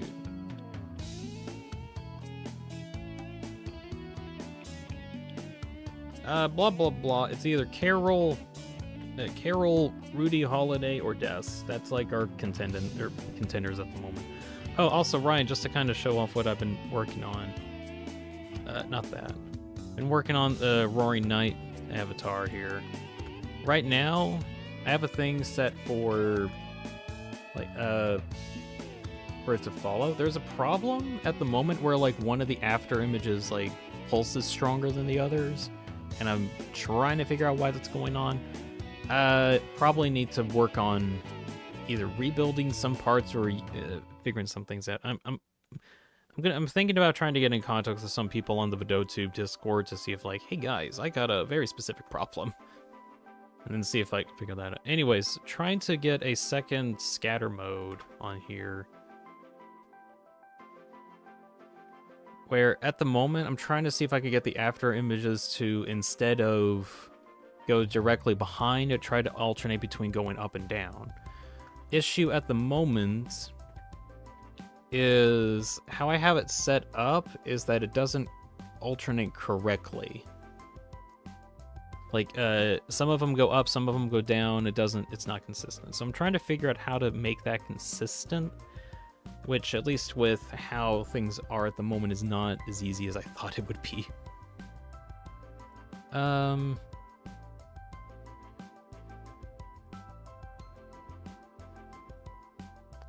Actually, okay, I have an idea. This is probably...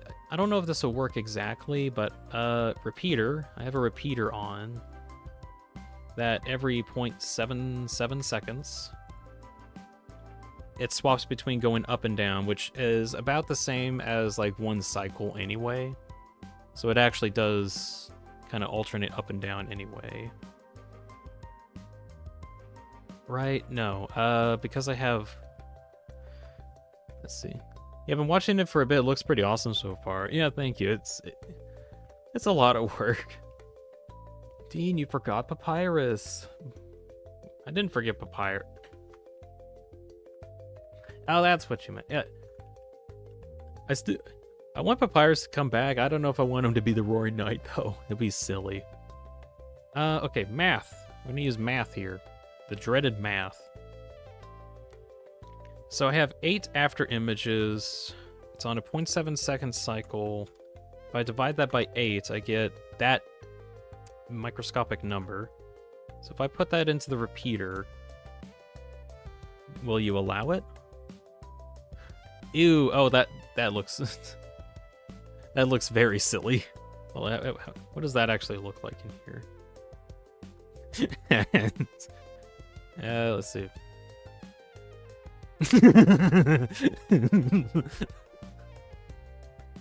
Not quite. Okay. It's close, though. It's close. I think I need to see if I can have one other latch here that only resets once a cycle is complete.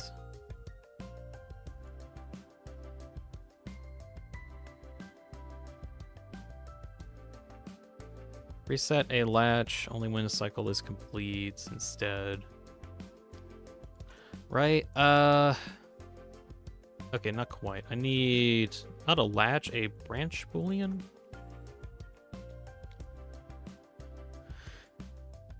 That is to say, only updates when this is only updates once the cycle ends, which is when this is open. So I need branch on boolean.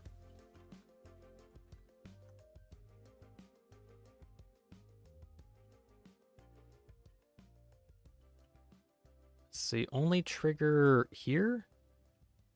No,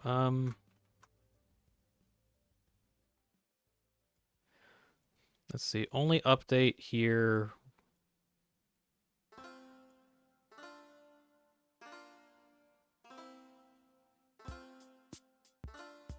Oh, then it's not going to be synced up correctly, right?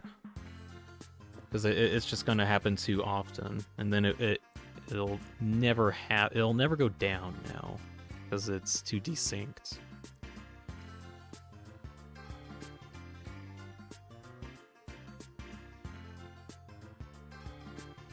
What if I set it to this one instead?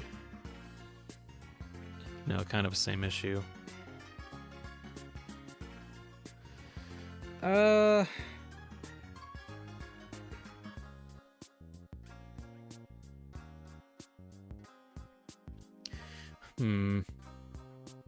Getting to the point where I might need to actually rebuild this. I don't know.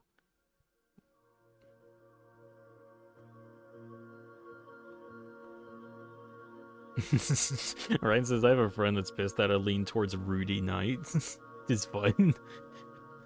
The problem is that it's actually likely, because it hasn't been unconfirmed yet.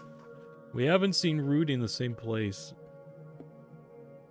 That, and like, maybe Rudy is actually sick, but what if he isn't and he's just faking it? Which I don't think he's actually faking it, but it's still on the table.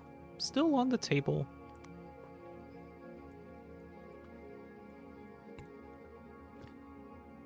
Okay, how about this? I have a smooth modifier here.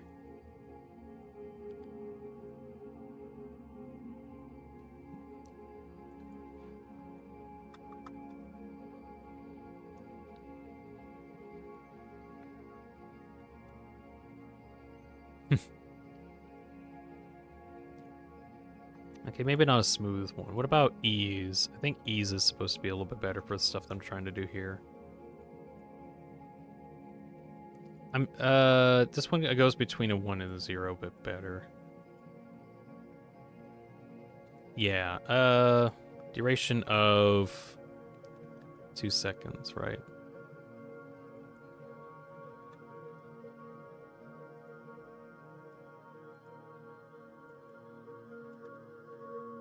No. Trying to see if I can make that, like, longer, but I don't think that'll work out with what I want to do.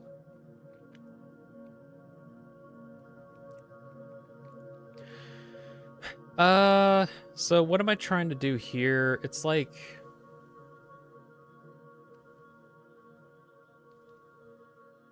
okay, I think I'm, like, overcomplicating this. What am I trying to do? Each after image needs to have the direction flipped. Or like one triggers up and then the next one triggers down. How can I tell it to trigger up and then down? I have a thing down here that swaps between going up and down, which is cool and all, but that's not quite working.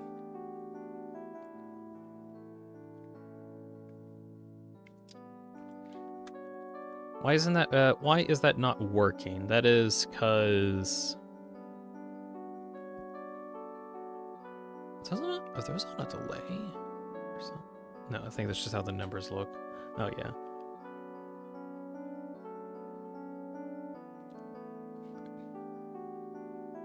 Rance has a good deal of this just from gut feeling for me of distrust, but could be entirely barking up the wrong antler. Well, okay. At least reasons for why Des is likely to be the knight at the moment. Des has been missing for a while. There's antlers on the head here. There's kind of a guess because of this aura pose that would it be funny if the Roaring Knight was like a teenager or something and they were just aura farming all the time? That was like one idea.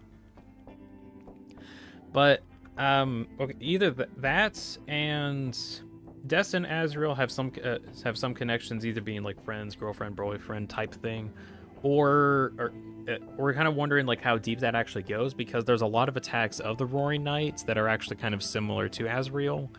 So the idea is that the Roaring Knight is similar to Azrael's hypergoner form, in that it's just kind of a parallel. Like it's supposed to be a parallel. Is it like supposed to be exactly? Not exactly. That, and there's also hints in the code of the Goner code where like somebody is saying that they're in a dark place for some reason. If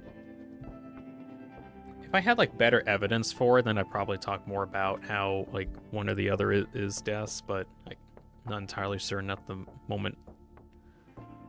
Let's see, to be honest, Dean makes the CNC Mammoth Tank as an avatar trust. What's a CNC Mammoth Tank? I'm gonna look that up just so I know what you're thinking about.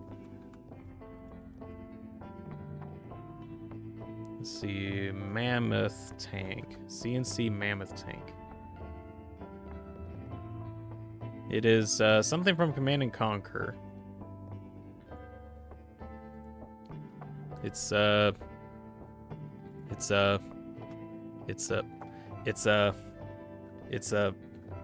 bat. Here's the Mammoth Tank. I don't think I can actually make something like that, though. I need layers to work with. Ryan says, I'd like that it's not obvious because I prefer it to be a surprise. It's still a surprise, like we've kind of narrowed it down to the holidays. Mostly based off of Carol's involvement with some connections with the Knight, because someone on the phone, being the Roaring Knight, contacted Chris, or Carol contacted Chris. We saw that they were talking about like a making a fountain over at the church, and what happens later? I found it at the church. But then there's also another call that Chris has with the Roaring Knights or Carol that basically is like, hey, Susie's about to get the code. You need to get over here right now. And then Carol's like, don't worry, I'll be right there. And then Carol shows up not too long later. So the idea is that, of course, Carol is the knight because the phone connections, or let's see, there is the phone that Chris has and Carol's arriving soon after. There's a lot of stuff that basically says that Carol could probably be the knight, or at least have some connection. She even has a giant sword. She knows how to use a sword or use a katanas and such, so it's likely. That being said, there's also a couple other things that could hint towards Des, but that's only going off of a lot of code stuff and maybe some speculation. But, Carol is starting to look like the red herring, and then Des is supposed to be the real one. Let's see. Ryan says, I find that the sweet spot for a twist and reveal is giving the audience just enough info to figure out moments before the reveal. Hard balancing act. But if it's done well, it's incredible. Yeah. Or at least like foreshadowing hints that could imply stuff. Tess says, I never understood how monster reproduction system works. Don't think we ever saw a couple that looked very different and had children in both Undertale and Deltarune. It's weird. We don't exactly know how monsters reproduce, but we do know that each monster species is kind of unique. Kind of like how each human family is kind of like their own, not race, but just like their own family tree. Monsters have the same thing, but what causes them to be the same, not sure. What's been shown, however, is all goats are related. We haven't seen a goat in a different family outside of Asriel, Toriel, and Asgore. Let's see, fish people or Undyne specifically. We haven't seen anyone that looks like Undyne outside of any family that she might have had. We don't even know who her father or mother is. Every monster basically is unique to their own family tree, and is an entirely different species of monster anyway, which is weird to think about.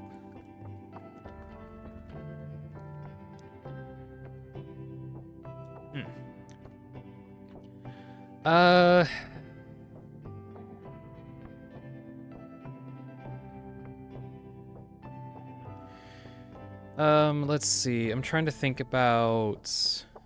if I can get back to thinking about this thing. So,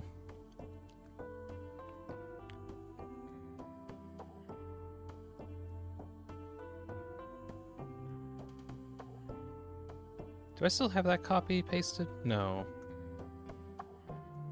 What was my number for this insanity? Copy that. Put that into the repeater. I'm gonna try something else here.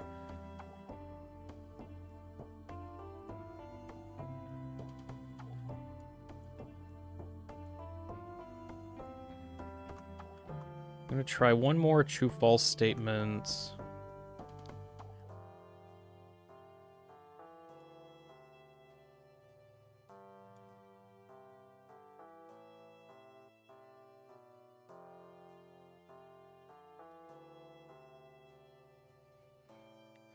Is that gonna work? No, because the toggle doesn't work quite well.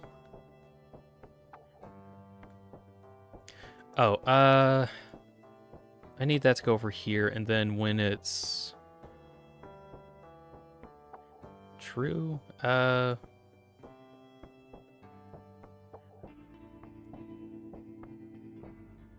while it's false, right? No. Jeez.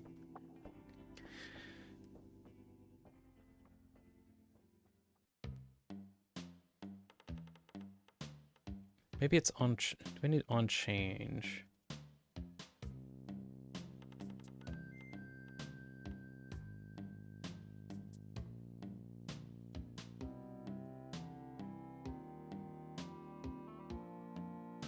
No, it's gonna perfectly not happen. Oh well. Ultra Kill fans here, and it says stay hydrated. Don't worry, I will stay hydrated. Sip, sip, sip, sip, sip, sip, sip. Also, I completely missed your stay hydrated thing from yesterday's stream. There was a lot that was going on. But thank you for stopping by, Ultra Kill fan. Trying to figure this stupid thing out. I swear, this might actually end up with me almost rebuilding this. I'd rather not, but...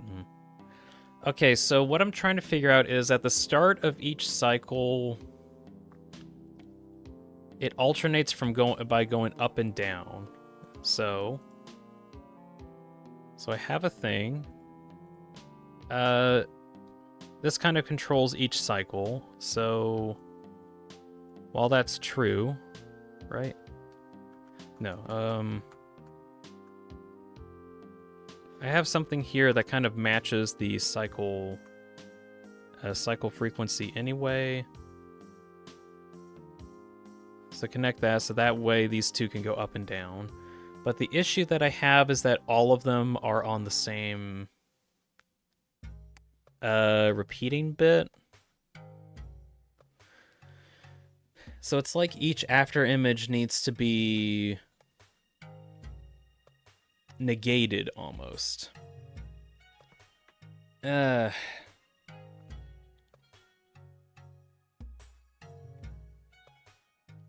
it is Carol, then she got scammed by the Dark Worlds.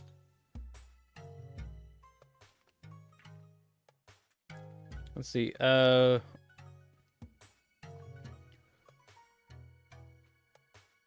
Toby says, let's see, Taz says, my guess is that Toby doesn't want to go too deep into explaining, writing all of it, and just ignore it, and hopes that we would do the same.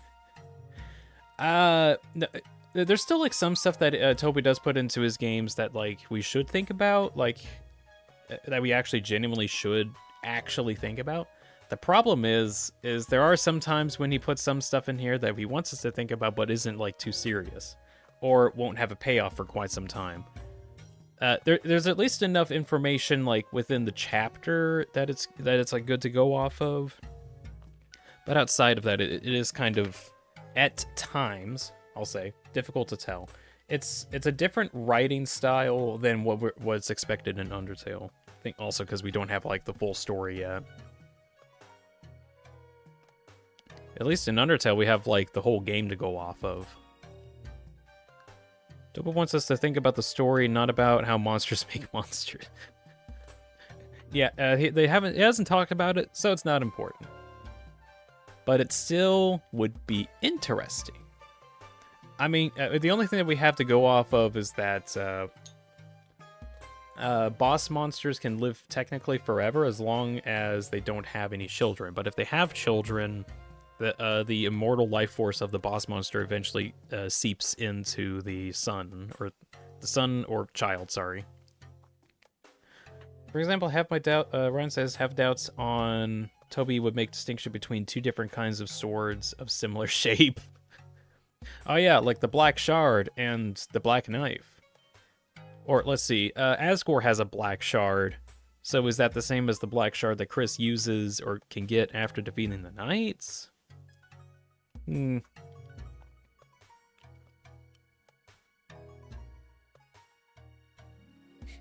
weird.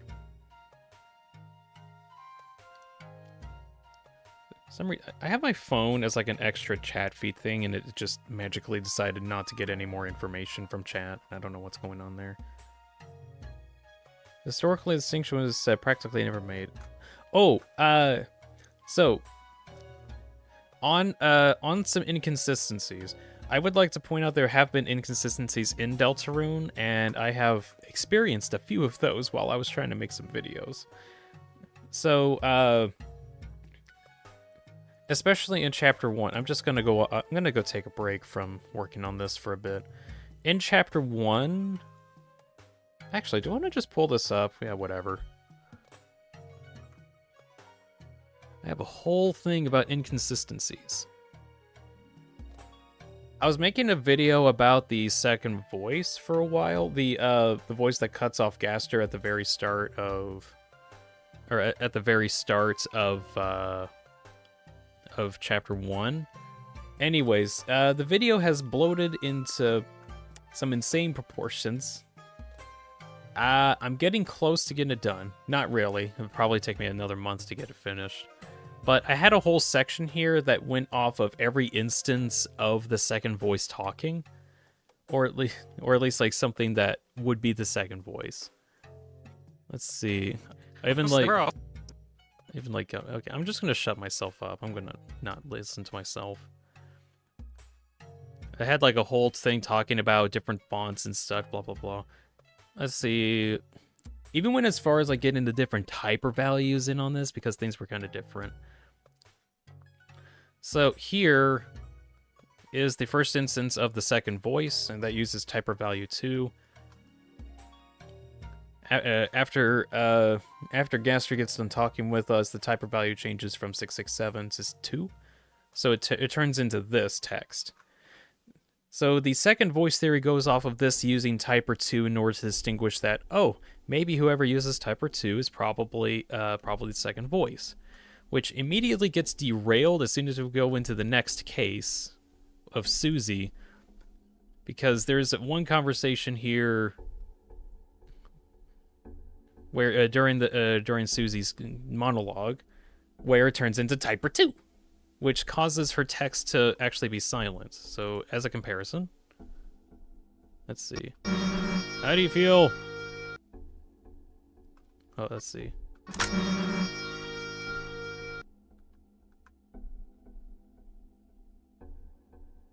And that's during Susie's... That's with audio on, by the way. So, Susie uses typer 2 for that one instance here.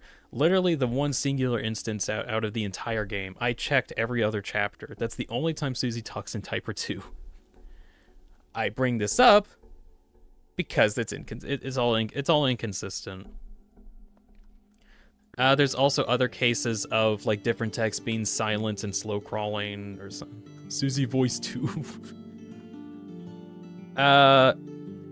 So I went through like all of chapter 1 and I found like several different times of what could be supposedly the second voice talking, in that the second voice doesn't have a mumble speak and speaks slowly, and that's going off of let's see, this one, the second voice, where, let's see, your wonderful creation will now be discarded. It's completely silent, doesn't have any mumble text. There are actually a couple too many instances in chapter 1 of like people that are silent and still talk like that. Like, let's see. Chaos King, when you get introduced to him, more unique way. Blah blah blah, whatever me. Lancer, my son. He speaks silently, and he doesn't talk slowly though, which is kind of weird. He has his own typer too. Anyways, the more I look into this, in chapter 1, there's a lot of instances of people talking silently. Ralsei also talks silently when we get introduced to him. That's Susie talking right now. Welcome, heroes. There's Ralsei talking silently. Even Rule's card also talks silently. There's one part back here. Number 7 is a note right before appearing. So the Whams have decided to crawl out and play. Who's there? So that's another instance of silent text being used. Basically, the idea that I could try to figure out who the second voice is by the silent text alone completely got screwed over because there's multiple instances of it. But here's the funny thing. Right after chapter 1 is done and we go into chapter 2, the silent voices stop coming. Like, they're gone. They're just straight up gone. Like, they don't show up in chapter 2 at all. Chapter 3 comes out, and I was trying to figure out if there was any instance of silent text. The only cases that I found was during, let's clarify the two speed. Yeah, okay. Was during the Mantle board games, when you enter some areas, the text that comes up is silent. That was another thing I found out. But now, is that like a distinction it's the second voice talking here? Or is that just that it's silent? And then that was the thing that I was trying to figure out for a bit. Now, I've only found 2 instances out of like the 20 cases that I have here that could be the second voice, that actually genuinely could be. One is during the 1225 secret room, where at the very end, whenever you get the thing out of the gumball machine here, you couldn't find it. Let's see, like it normally talks correctly. You couldn't find it anymore. You couldn't find your hand. That part is actually using a silent text thing, and I think it was Typer 36, which actually is the Dark World variant of Typer 2. That's a whole thing that I had to clarify too. Then there was one other time that I think is actually the second voice, and that's during the shelter thing that's going on, where the text that's being read here is read silently without mumble text, and is also slowly. This, in my opinion, after we chase the night, shut up, me. This, in my opinion, is the most likely actual second voice appearance out of the 20 something or rather different ideas that I've come up with here. The shelter one is very likely of all of them. I even went into chapter 4 to see if there's anything. I actually couldn't find anything there either. So, all of that to say, who's the second voice? Really? With all of the evidence that I have to go off of like months of research on here, is that it could be Chris. But that's going off of the one singular instance here, the shelter having the slow silent text is being read off by Chris. And that's literally all I have to go off of for who the second voice could be. This has been consuming me for months to figure out. Okay, why did I bring this up? We were talking about inconsistencies in the game, or in Deltarune, of like, we can't just like take everything for granted, but it's like everything's somewhat important. Like, not everything's important, but there's enough important stuff. Who's the second voice? Who cut off Gaster at the beginning? Who said that our choices don't matter? It would be great if we could figure that out. But what hints that there aren't enough to even think about it without going through like 5 months of rabbit hole. Anyways, I'm trying to get that video done in like 2 months or so. I want to get that done so I can actually do that. But the whole video is an hour 40 minutes long, and most of it is just trying to explain myself. So I'm trying to figure out how I can like cut down the time. All right, where was I? Trying to work on the Roaring Night. So that's why I brought that up. You all can make opinions on that if you want.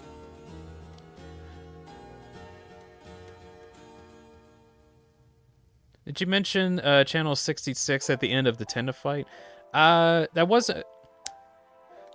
That's not exact. It wasn't exactly needed in the demonstration. It wasn't going off of like Gaster sighting specifically. It was going off of specifically things that would be like considered the Roaring Night. Or not, no, shoot. The second voice. Trying to figure out who the second voice was and just ignore everything else. Wait, it might be onto something. The last. Oh, that's a different conversation. Astro says birthday's on Christmas. Don't remember if mentioned it. First I'm hearing of it. That's pretty cool.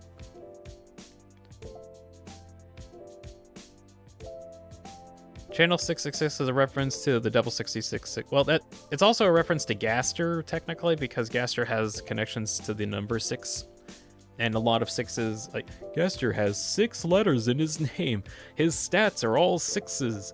Survey program, the thing that we get, or the demo that we got before it became official on Steam, was version number 666. There's a lot of 6s associated with Gaster. Even his typer is 666. the typer dictates what his speech text is. Anyways, that whole video ended up being me trying to disprove who else the second voice is. It's not Gaster. I'm fairly certain it's Chris. But, like, that's going off of a couple threads. Threads that took me months to figure out. Gaster's Satan confirmed. I don't know, maybe he is Satan. I don't know. Okay, I'm gonna try and actually go back to this. So... how can I get these dudes to scatter?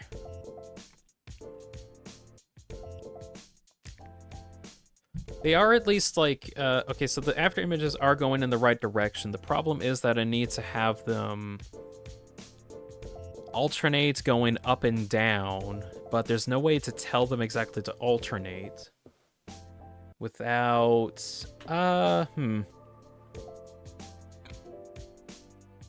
Okay, idea. I could try to set a value to all of them. Let's see. I'm gonna try something out. Let's see. New input. Image number.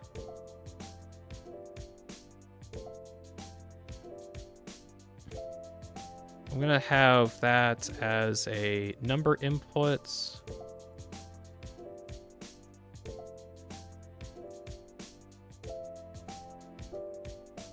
Have that. So now if I go into here, those are all available. That's neat.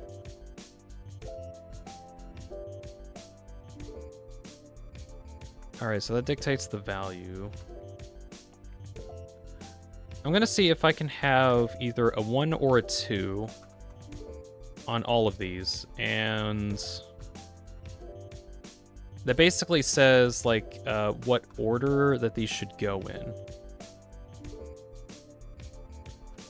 Let's see. Or let's see. If it's odd, it goes down. If it's even, it goes up. That kind of thing.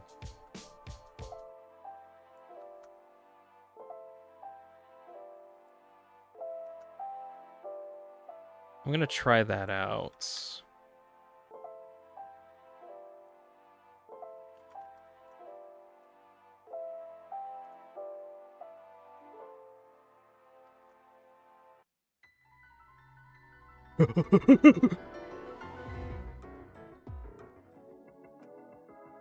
Gaster collect his 6s like Pokemon. He kind of does. He's collecting all of the 6s. He wants to be the very best. Collect all the 6s.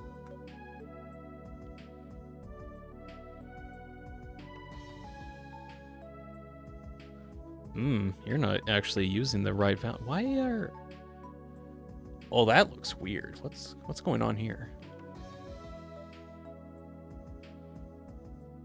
Ew, why are you alternating like that?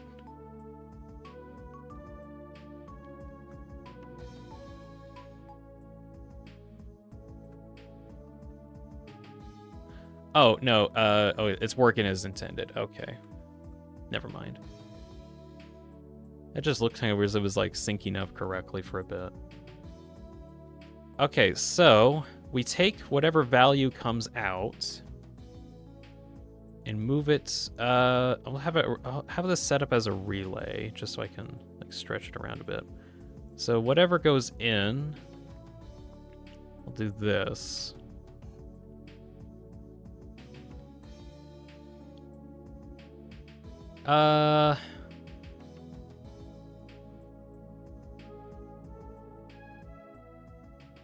So we have it set up in that if it is a 1, so we'll get a value. Or can I just like grab a value? Get value 1.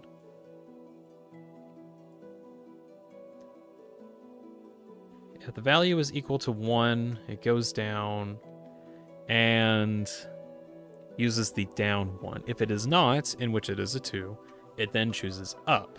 So if I save, and then delay all those correctly. Hey, all right, that actually does work. That's cool. They're now alternating correctly, which is great. Cool, that's one step done. Now the next thing I need to do is to add a duration modifier, or some way to make them last longer, because, let's see, if I set that back to 1, that's effectively correct, but while it is set on 2, I want the after images to be better. Yeah, let's go! Yeah! Alright, at least did something. So now I need to figure out how to make the images last longer, or the fade effects not be as affected.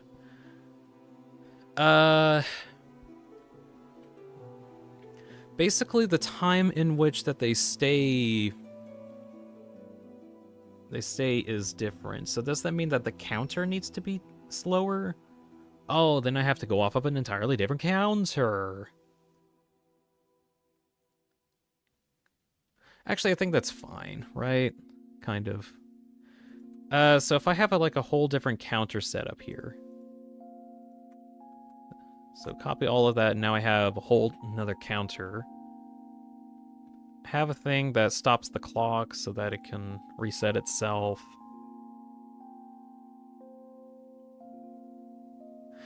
Oh gosh, am I gonna have to have like whole, like, different group checks? Oh gosh, at this point I'm probably gonna have to see if I can, like, I think at some point off stream I'm gonna see if I can compress some of these down. But for now, I'm just going to go off of this. So what if I have it set for 75? No, not 70. Where it's slower. And then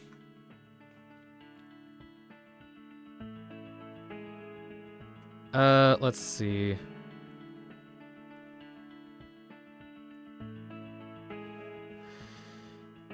So I have 2 different clocks.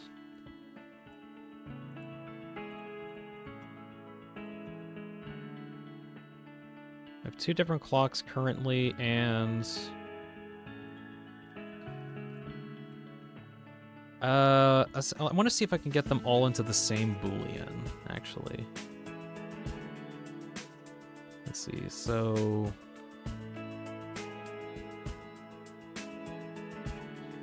that checks if it's a 1 or a 2, and it adjusts stuff from there.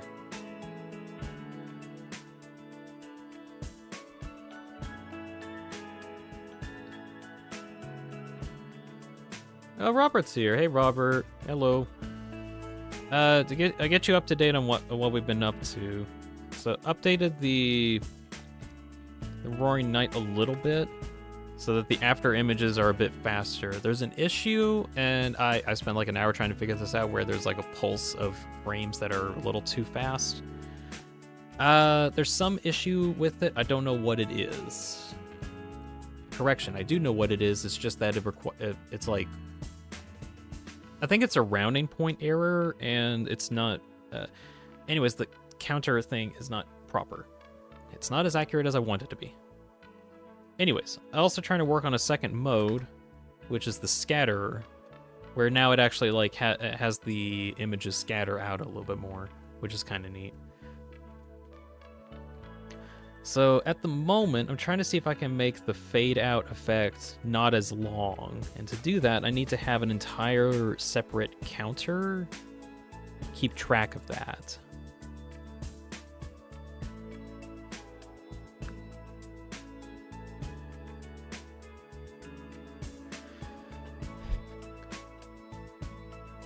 Let's see.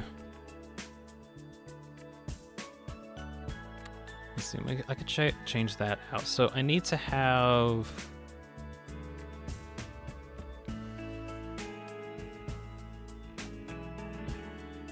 Let's see. What is... Okay, you go to this Boolean. Okay. Also, I'm kind of making like a brute force type calculations here. Let's see, if this is true, use the alternate counter instead.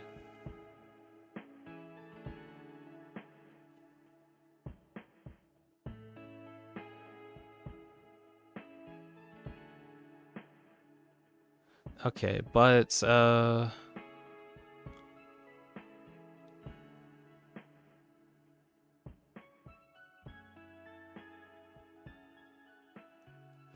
no, not quite. It's because I need the fade outs to be independent, right? Yeah.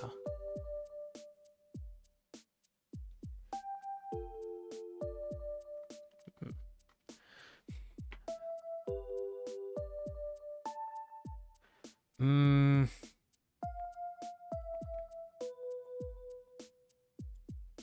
Do do. Mm-hmm. Okay, how about in... So the problem is the cycle is connected to that. How can I have the roaring... the duration of this Boolean independence? Simple. I just actually literally make it independent. So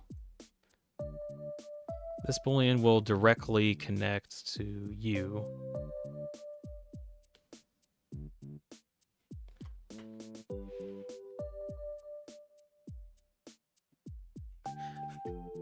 And so now I need to make sure that the fade out is on its own system.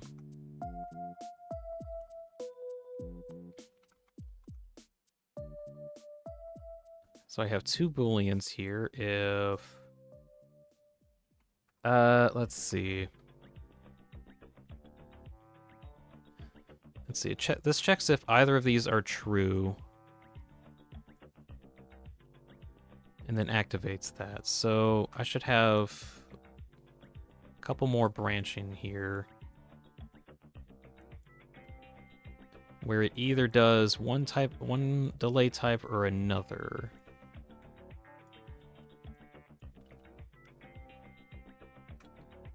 So it tries to connect. Is this the... This is the half a second one. Okay. And this is... No, it's still the same. Still just different. Check that and that. If you're here and if you're here. Right, so... but it's still going to be desynced. Ah.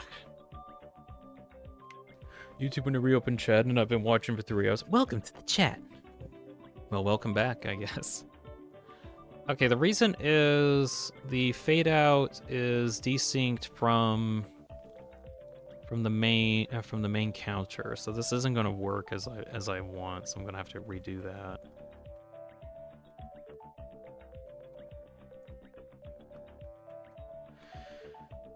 Okay.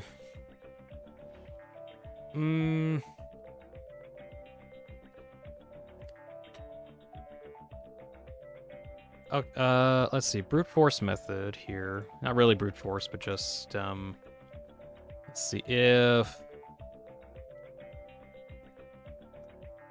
Let's see, not using a counter. How about instead, we have the output go through...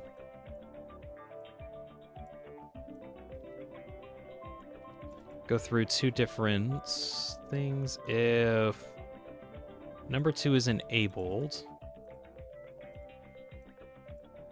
it goes between using a smooth transition or not. What does the smooth transition do? It just kind of smooths out the variables. And then it goes to all of that. No, that doesn't work very well. Do we need, like, a different Boolean that has a different delay, maybe? Of, like, a 1 second delay. No, it empties out too slowly.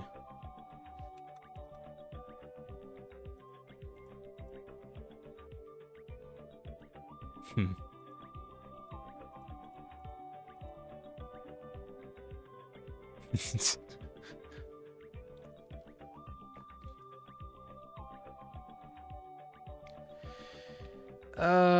No.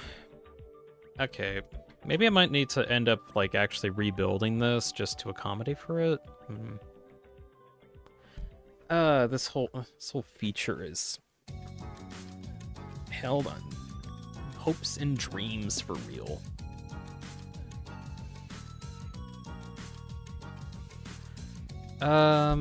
Okay, maybe what I'm trying to do is see if I can extend the cycle. How about that? Because it goes off of each cycle. At the end of each cycle, it does something different. So what if I had a way to prolong the cycle, which is in the form of this counter thing? That's what I was trying to do at first, but I was trying to see if there was a different way to do that without having to, like, reconnect everything. Which isn't a bad thing, but that's just going to be kind of annoying.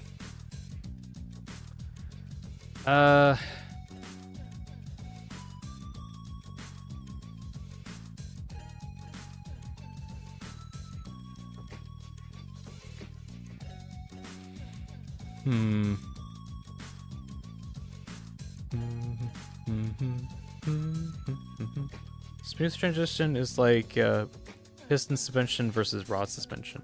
Yeah, but I was trying to see if there was a way that I could like stretch it out just a little bit longer.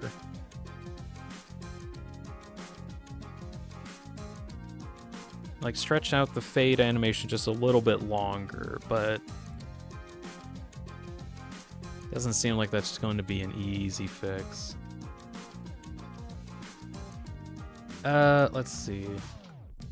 I think I can set this up here because that's just a true-false statement.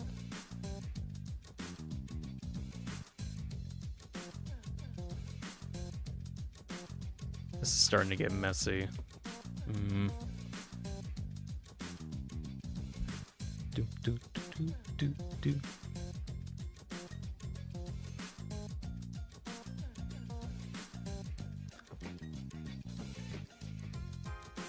Okay, now both counters are on, which is not what I want.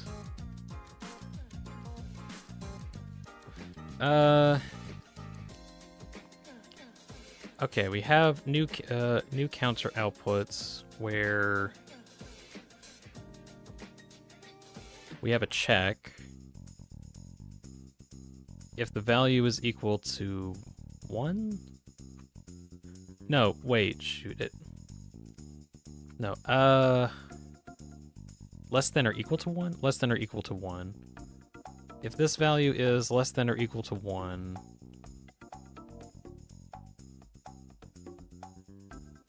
then it activates, right? In that case, I need a branch Boolean here to at least allow this open, to allow that truth to go through. Yes. And then I make that one more time. Give myself a bit of room here. So then that checks if it is a 2. If it is a 2, then it uses the alternate form. And I have to make sure that it's equal to here.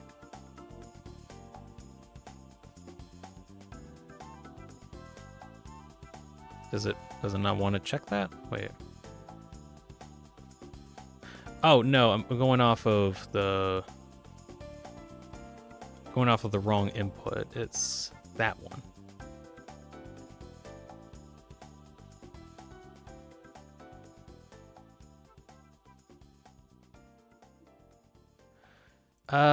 Otherwise, I need to see if I can add in a true value here so that the counter turns off, or the counter that's not in use turns off, right?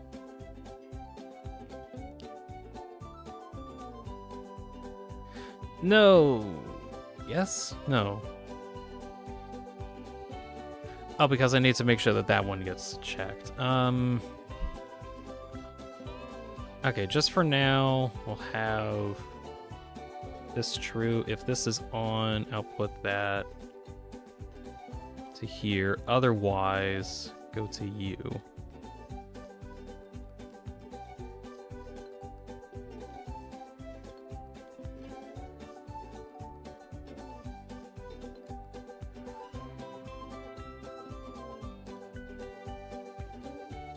No, it still runs out because the Boolean delay is different. Yeah, because it's on trigger. That's right.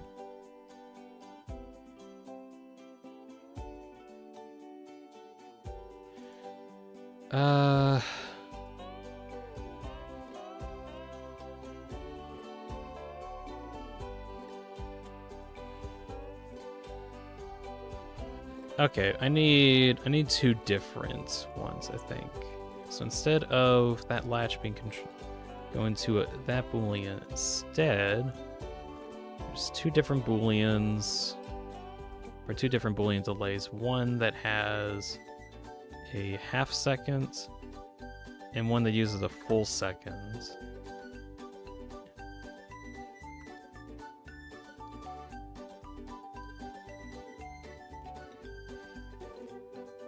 Oh, do I need that here too, don't I? Oh, I do. Damn. Let's see.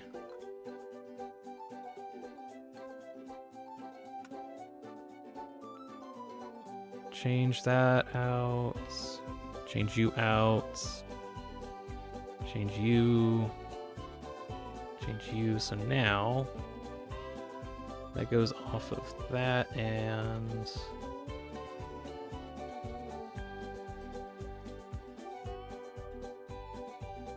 uses both of those, and based off of if this is true or false.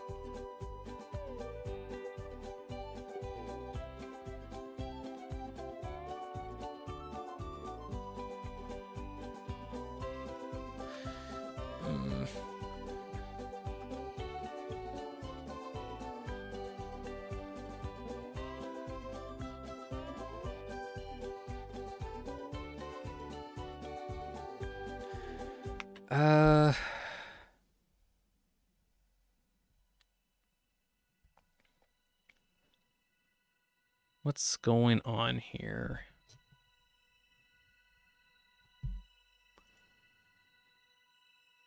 Okay, so the fade out is correct, and now I need to see if I can adjust the positional information. Is that what I'm trying to look for? Okay, so if I set it to 1,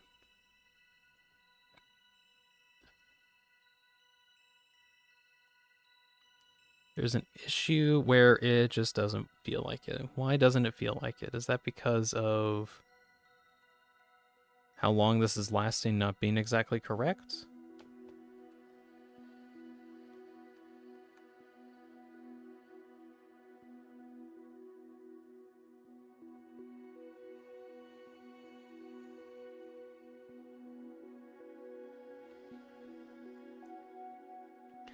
Okay, I think if I sync that up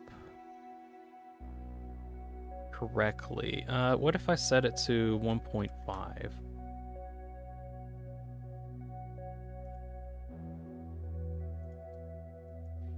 1.8.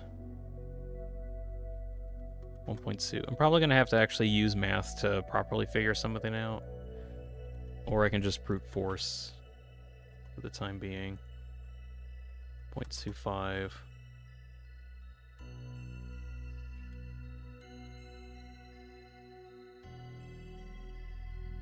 Tick, tick, tick.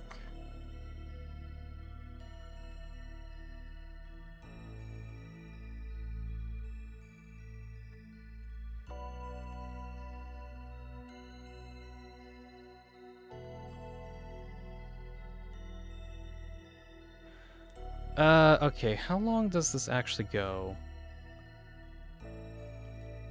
Let's see, I'm gonna use a recorder.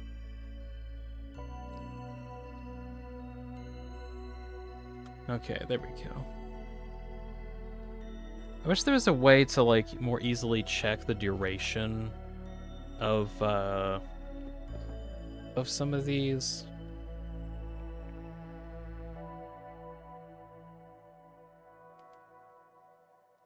It's not easy.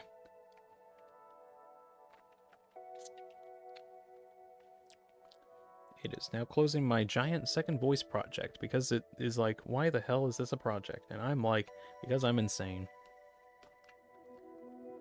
Alright, so pull up my recording that I just took, and then I'm going to use some frame data in order to figure out exactly how long this second counter lasts. So, going off of when it ends here,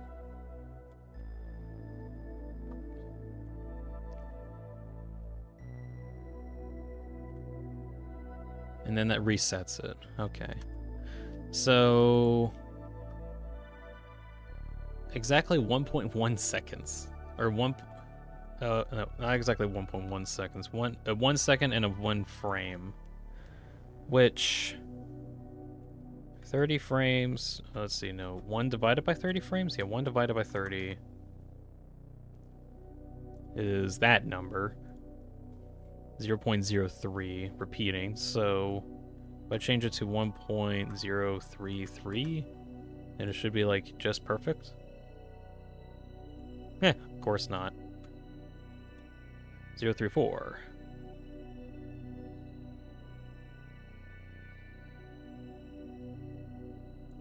Nope, messed up.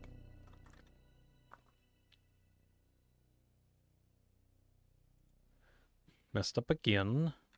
Okay, so my math isn't quite right on how I can work with that.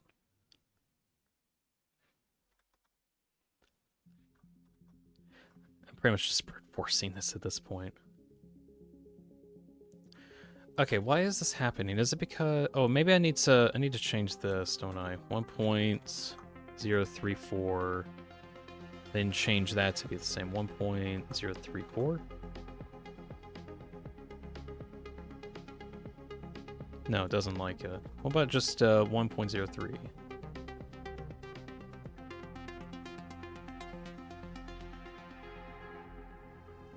Ah, it never reaches 0! Okay. Full 1 second.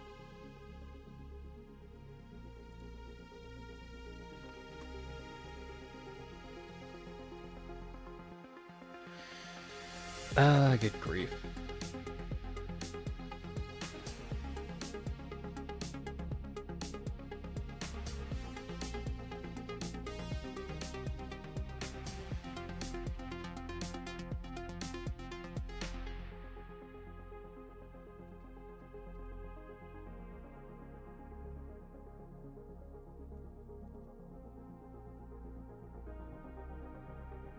Chat and internet theory. To be fair, I'm like focusing on this, trying to figure out if I can even make it work.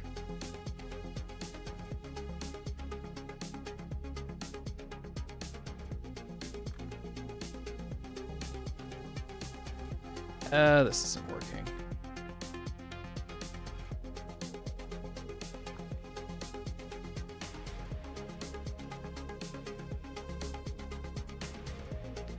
Okay, but if I still set this to... Not that. If I set this to 1...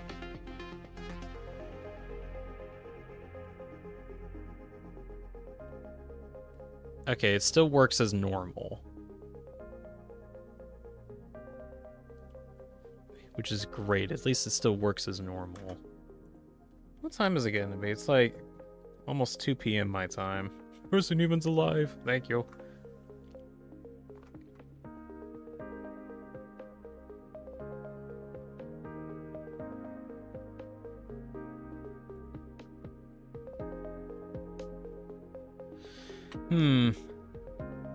I might actually need to rework how I do all of this Roaring Knight avatar stuff, which is funny because I've actually rebuilt this like one time already.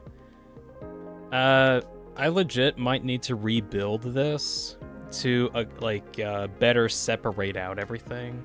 Like have the position be controlled by its own, or like the position of everything be controlled by its own thing, the fade out animation be controlled by its own thing.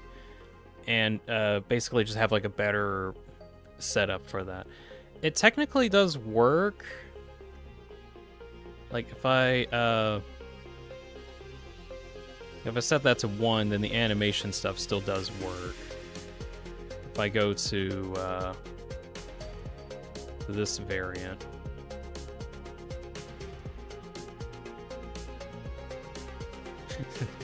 Alright, so value 2 unfortunately doesn't work very well, but value 1 does work, except for that, like, 1 bit. So, it pains me to say, but I'm not able to, like, finish everything that I wanted to work on today, which, unfortunate. But I did learn that there was, like, a inconsistency with the counter mechanic, or, like, the counter node, which is going to be kind of notable, because, like, I need to probably think about that in the future. Wait a second, that one's using 0.1, hold on. It's using, so, hold on, I want to test something. No, not button. I actually need button, that's what I want. A button. Does that reset it? That does reset it, okay. There is this counter here that goes up in certain... Can I go it by 1? Yes, and I can time it if I want. Okay. Gonna go up by 1.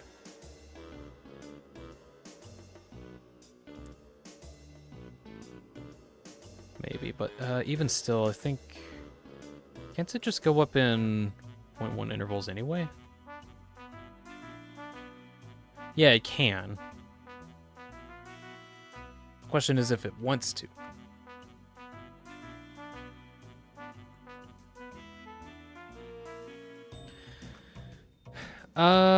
Alright, yeah. I think I might hold off on the Roaring Night avatar working on it for now. Let's see. At least my tenant avatar does work right now, and I can probably work on that tomorrow. I've kind of thought about this. I'm thinking on like working on my tenant avatar tomorrow, and just see what I can do with that. I might legitimately end up rebuilding the Roaring Night project one more time. I've already rebuilt it once, like I said. But I might actually need to rebuild it one more time. This is going to have to be a thing that's off-stream, solely because it's going to require a lot of focus. I mean, there's a lot of stuff I probably need to, like, compress down. It still mostly works, but in order for the scatter method to actually function, I'm going to have to separate out the fading mechanic from the main clock, and have that run on either its own clock or... somehow basically modify that to be independent, and then also make it so that whenever I swap different modes that it also becomes more independent from each other. So, or basically I need to make this rebuild it one more time and probably make it more dynamic. I don't have any more time for today, so that's not going to be a thing today.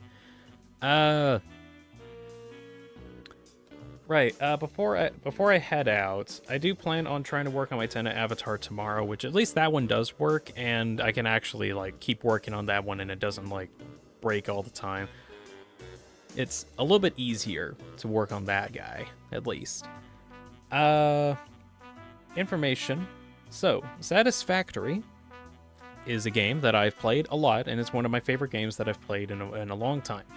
I've had, like, multiple series on my channel about the game. One where I just did a bunch of recordings and just kind of uploaded that, and then another one where I did like a whole stream on it that went on for like a year or two. I mention this because I'm legitimately thinking about either trying to start playing it again or do something on it, because Satisfactory got an update recently that changed a lot. It changed a lot of stuff. It allowed you to have vehicles to be a lot better. Let's see, vehicles that are better. There's also randomized nodes that they added in, and I'm kind of interested in that. All that to say, I kind of want to see if I can play Satisfactory on Friday. Thursday, I'll be working on my tenant avatar, seeing what I can do with that. But Friday, I want to check out the new Satisfactory update and probably start a new series on that. I've been wanting a reason to play Satisfactory again for a while, and this might be a thing. So that's going to be the current plan, and I might actually see if I can get upcoming stuff up and running for that. Let's see, chat says... Gonna catch up on chat. I don't even know what's going on anymore. I don't know what's going on anymore. Right. That's gonna be the end of the stream, unfortunately. We did not get, like, everything that I wanted to get done today, but at least I know what I need to do in order to get this project to work in the future. Tess says, sorry, but I'm not interested in Satisfactory. Those kind of games might skip those out in hopes of a chill talk stream, IDK. Well, the Satisfactory stream is going to end up being a talk and chill one anyway. It's going to be me being like, all right, now I'm going to use my mathematics in order to make a factory and do factory-related activities. And then I'll be like, hello, chat, I'm talking with you while I'm doing the mathematics. Like, it's pretty much going to be the same as this, where I just, like, sit down and figure out what I need to do and then talk with people.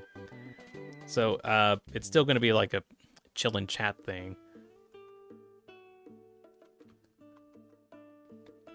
You might fall asleep to it, who knows?